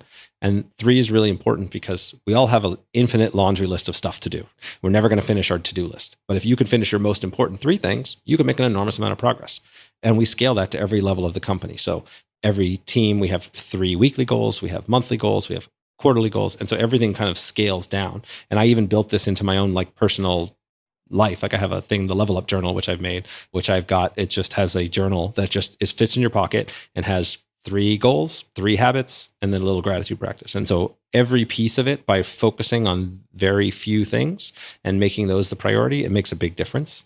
And then lastly, with the mindset, we set very aggressive goals, and it's okay not to hit them. Like a game, when you want to win, right? You take winning seriously, but you don't cry and when you lose a game, right? You say, okay, what can we learn from this? How do we get better? And starting to take that attitude and approach it. Sometimes easier than others, for sure, but like cultivating that mindset and focusing on what's important and making sure that the goals are clear and everybody knows what they are and you're moving day to day. That's how I structure the company. And it's, again, it came from just the principles of design, applying them to what we do. And I found it to be really powerful. Where do people, if people in the company are posting, for instance, the rule of three, there's 3 priorities for the day, where are they posting these? So we have a company Discord. We have a channel in our company Discord that everybody posts their 3 goals for the day. There's a separate one for weekly goals, separate one for monthly goals, and a separate one for quarterly goals. And so you can always look back and see what everybody is doing at any given point if you care to, at the main focus. It also helps us stay connected, right? Because we're a 100% remote team now. So even though I may not talk to a given person or see a given person, I can quickly glance and see what's most important to them right now. So it keeps us all connected and accountable. 2 questions. The first is there any follow up on those 3, or is it just the act of someone publicly stating their priorities that makes everyone feel connected and hopefully gives them some felt sense of accountability that you think leads to better output? Let's start there. So the daily, there's not much follow up on the daily. It's about staying connected. And I think it just forces you to plan, right? It forces you to assess for yourself, okay, what actually is important to me? A lot of people will just start checking emails and going down rabbit holes, and they are working, but they're not doing what's important. And they're just doing whatever's in front of them. And so this forces, just as a habit, it forces you to think things Great through. point. Mm-hmm. Then for the weeklies, we do have that. So we have our weekly goals. We have a check-in at the end of the week where people will post, hey, here were my goals for last week. Here is how they went. Here are now my goals for the next week. Or, well, what can I do? If I didn't meet a goal, what am I doing to fix it? So there is some accountability, and I read through those every week for the team. And that's on Friday. So people are setting their priorities for the following week on Friday. Correct. And why Discord versus other tools? How did you choose that? So we tried a lot of them. I'm obsessed with productivity tools, sometimes to a fault. But so we tried Slack. We tried a couple of other custom ones. We tried Asana. We tried Monday. We tried a bunch of them. But the nice thing about Discord is, one, it's very easy to use. You can just start up a channel for free. You can have voice chat and text chat. You can also upload bigger files than you can with, like, Slack restricts that unless you have a paid program. It's much easier to like load files and share things. And honestly, Discord started as like a gamer focused thing. And so we actually built our fan community in Discord. So you can go to the Stoneblade Discord. It's kind of funny because it's sort of like a front of the shop, back of the shop kind of vibe, right? So it's like the front of the shop is like all the fans are there. They're all chatting about the games. We can jump in and chat with them. And then we're in the sort of private channels that are, you can't see, but we're talking about and making the next things that you're going to be talking about 6 months from now. And so it's like automatically gives us a sense of like connection to our fans, because the same place where we're doing our work, one click away, you can see and interact with fans. So it has a nice bonus effect of making us feel a little bit more connected to the community. How much of your work do you do on laptop versus phone? 90+% laptop, for sure. My phone is, I'll occasionally check emails to make sure I'm not missing anything, but I hate working on my phone. Yeah, I figured it was probably something like that. I'm the same way. What is the mobile experience with Discord like? I've never used it on mobile. It's fine. I mean, again, so mostly when I'm there, I can check messages. I turn off all notifications for everything. I don't want my phone bothering me or pinging me or distracting me. Like, I am using my phone consciously because I want to look at something specific. So it means I have a meeting and I'm not at my desk. I'll go to Discord, go to the meeting thing, check it. Or I have something I want to post in a public channel. This is another key thing about it that's great, because you have so many different channels and you can make threaded discussions. One of the things I try to encourage is that we have, as much as possible, make communications public. A lot of times people will have side chats and side conversations and come up with some great idea, and then it will get lost because people are just in a private channel somewhere. And so we'll make sure that people have public discussions as much as possible so people can add comments and can get involved and stay connected if they want to. But to continue with your question, the mobile experience, it's mostly just for some, I will only use it if it's like there's some specific communication or meeting or connection I need to do. That's when I'll use my phone. If I'm going to work, it's because I'm set up at a laptop designating time to work and connect. All right. We could keep going for hours, and maybe we will do more rounds, but there's a prompt here that I would love to explore, which is how a trip to Thailand helped you to escape your need for control. All right. So as someone who focuses on systems, predictability, controllability, etc., this might be therapeutic for me to hear. So could you unpack this for us? I think we're very similar in this sense, Tim, right? It's not, I wouldn't call myself a control freak just because I don't want to say mean things about myself, but I very much want things to be good. And I believe I know how to make them good. And I want to make sure that they are good. So that's what control freaks say. So the point being, like, I know I'm good at my job. And for the most part, with the most of the jobs that people are doing, I know how to do them as well as they do. That's how I know if they're doing a good job or not, right? This is the story I'm telling myself. And I hired a lot of very smart, very capable people. And I ended up, every extra person I hired suddenly became more work for me because I had to keep checking to make sure that they were on track, or setting up more systems to, have this. And if they weren't doing something the way I thought they should be, coming in, or they would come to me with questions. And at some point I'm like, listen, this is too much. This has gone kind of crazy. I need to step away. And so I said, look, I'm going to take a 3-week trip to Thailand. I'm not bringing my laptop. I'm not reachable. I'm going to do that in 6 months. So I gave the team plenty of time. What do you need from me? How do we set this up so that you don't need to talk to me? And they, okay, we need access to these things that only you have access to. We need to know this, blah, blah, whatever. It was very little, as it turned out. And then I go to Thailand. Now, I am still too much of a control freak. So I really did bring at least my iPad with me so I could check in. But I didn't respond. I didn't do anything. And what magically happened is everybody just stepped up. And they answered the questions that they would have asked me themselves because they were perfectly capable of doing that. And they started taking initiative and building new things and doing stuff that I didn't even think to do. And I realized with some embarrassment that I had been holding them back, that I had, by not allowing them to fail or do things that would be different than I would, I had been constraining them from becoming leaders and doing the things that they should be doing. And I had built work for myself. I had made them less effective at their job, and I had made my life less good. So that was one of the best vacations I ever took, because it actually really changed the entire way that I managed, changed the entire way I viewed leadership. And I love Thailand. Amazing. Just to building the systems that then persist after you get back. What a liberating experience that must have been on so many levels. The gift that keeps on giving.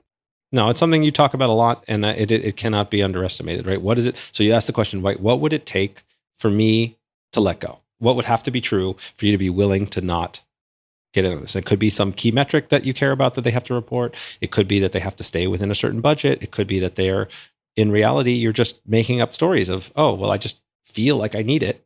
Let those things go. Let people grow. And it's really, in my experience, it's just been incredible. I now have, a team that can literally run itself. I get in and I focus on the key new projects. I focus on the most important things I think are wrong. But for the most part, I have stepped away from a lot of the day to day, and I have watched my team get better and better and better. And again, it's part of that mindset, right? They make mistakes, just like I make mistakes. And sometimes the question is, what do we learn from it? And don't make the same mistake twice. And we've learned a lot along the way, and it's been pretty amazing. So Justin, we're coming up on almost 2.5 hours, 2 hours and 17 minutes or 18 minutes. I'll ask just a few more questions and then we can slowly land this plane. So the next question is one that many long-term listeners will be familiar with, the billboard question. If you could put a quote, a question, a phrase, a word, anything on a billboard, metaphorically speaking, to get it in front of millions or billions of people, what might you put on such a billboard? I'm excited to get this one. I had anticipated it might come up. I've listened to a lot of the podcasts. So I'm going to use one as a mantra for myself, which I say to myself every day, which is cultivate comfort with uncertainty and impermanence. Cultivate comfort with uncertainty and impermanence. It sounds a little, maybe a little woo-woo to people, but in reality, it's so much of what we do, and we talked about this a little bit earlier, is because we're afraid that we don't know what's going to happen. We're afraid we're going to lose something.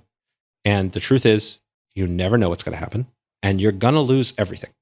We're all going to die, right?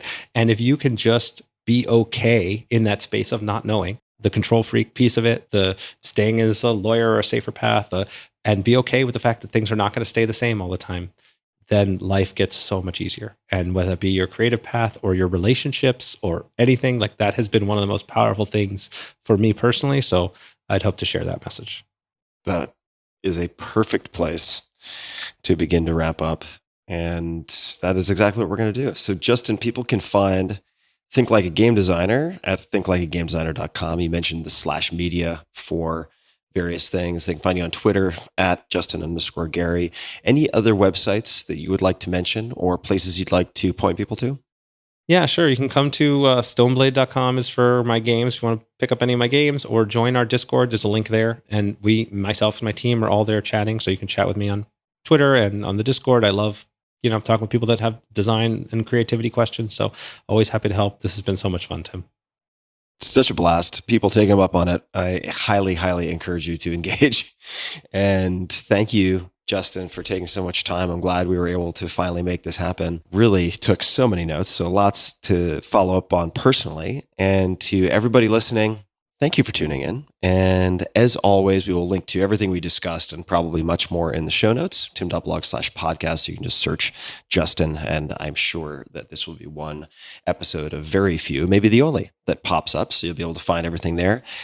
And until next time, please be just a bit kinder than is necessary, both to others and to yourself. And with that, Tim Ferriss signing off.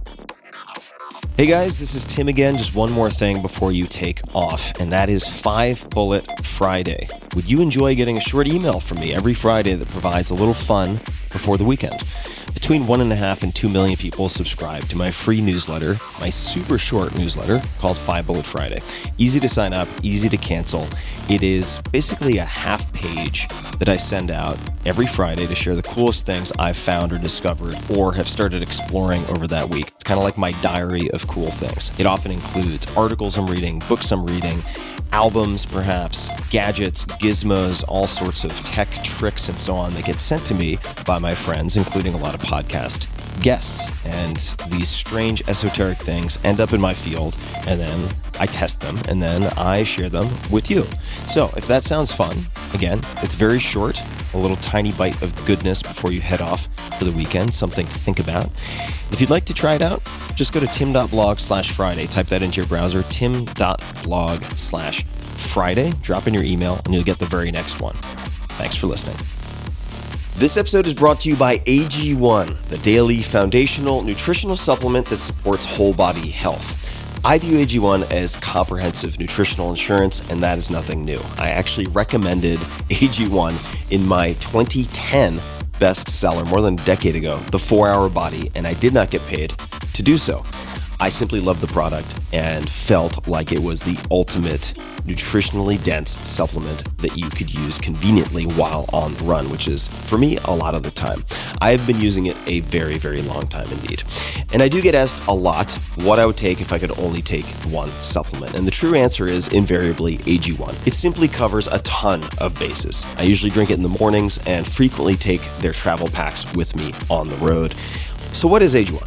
What is this stuff? AG1 is a science-driven formulation of vitamins, probiotics, and whole food source nutrients. In a single scoop, AG1 gives you support for the brain, gut, and immune system. Since 2010, they have improved the formula 52 times in pursuit of making the best foundational nutrition supplement possible using rigorous standards and high-quality ingredients. How many ingredients? 75. And you would be hard-pressed to find a more nutrient-dense formula on the market. It has a multivitamin, multi-mineral superfood complex, probiotics and prebiotics for gut health, an antioxidant immune support formula, digestive enzymes, and adaptogens to help manage stress. Now, I do my best always to eat nutrient-dense meals. That is the basic requirement, right? That is why things are called supplements. Of course, that's what I focus on, but it is not always possible. It is not always easy. So part of my routine is using AG1 daily. If I'm on the road, on the run, it just makes it easy to get a lot of nutrients at once and to sleep easy knowing that I am checking a lot of important boxes. So each morning, AG1. That's just like brushing my teeth, part of the routine. It's also NSF certified for sports, so professional athletes trust it to be safe. And each pouch of AG1 contains exactly what is on the label, does not contain harmful levels of microbes or heavy metals, and is free of 280 banned substances. It's the ultimate nutritional supplement in one easy scoop. So take ownership of your health and try AG1 today. You will get a free 1-year supply of vitamin D and 5 free AG1 travel packs with your first subscription purchase. dangerous. So learn more, check it out. Go to drinkag1.com/Tim. That's drinkag1, the number 1, drinkag1.com/Tim. Last time, drinkag1.com/Tim. Check it out. This episode is brought to you by Roka, makers of the world's most versatile eyewear. I am incredibly impressed with Roka, actually. The quality is outstanding, and a lot of my friends who are elite athletes also wear them. That's how I was introduced to them. I like to stay active. A lot of long-term listeners will know this, and my eyewear has to be up to the task. Brands that make everyday eyewear, sunglasses and glasses, don't generally build them for people who are really on the move a lot. So you have to wear clunky shades on a run, deal with glasses that slip off your face, or buy some kind of sport-specific frames. Roka has fixed all of that by packing the same features used in eyewear for Olympic gold medalists and world champions into stylish, everyday sunglasses, eyeglasses, and reading glasses. So you get more with less. It's an elegant solution. With Roka, one pair does it all. You can go from work to a workout to dinner with friends without ever needing to switch glasses. I never have to interrupt a hike, for instance, to take my sunglasses off and wipe my nose or frames because Roka's no-slip feature keeps my shades right where they started. If you wear prescription glasses, which I will probably end up wearing pretty soon as you get older, these things happen, you can finally ditch the contacts and have no-slip, fashionable frames that keep up with you and your active lifestyle. Personally, I've been using their Rory blue light glasses after sunset, and I can feel the improvement in my sleep quality. I'm falling asleep faster. During the day, I've been loving the Falcon. This is Roka's ultra lightweight titanium aviators. Been wearing those, say, when I go out on nice sunny days in Austin for long walks. I also enjoy supporting Roka, speaking of Austin, as hometown heroes, as they are based in my backyard right here in Austin, Texas. Roka's ultra lightweight, no-slip fit and advanced lens coatings, combined with their exceptional style — I actually have many other styles I just mentioned too — also make these a favorite for a lot of my friends. You may have heard about them from Andrew Huberman and many others. There are a lot of people wearing these things. The quality, as I mentioned before, is really outstanding. They are very, very durable, and with more than 19,000 5-star reviews, can't wait until they get to 20,000. That'll be a celebration, I bet. But with more than 19,000 5-star reviews, Roka has created a solution that active people love. Plus, they hand-build their glasses, sunglasses, and reading glasses all in the USA. Check out my favorite frames and get 20% off of your first order using code TIM20, that's TIM20, at Roka.com. That's code TIM20 at Roka.com, ROKA.com.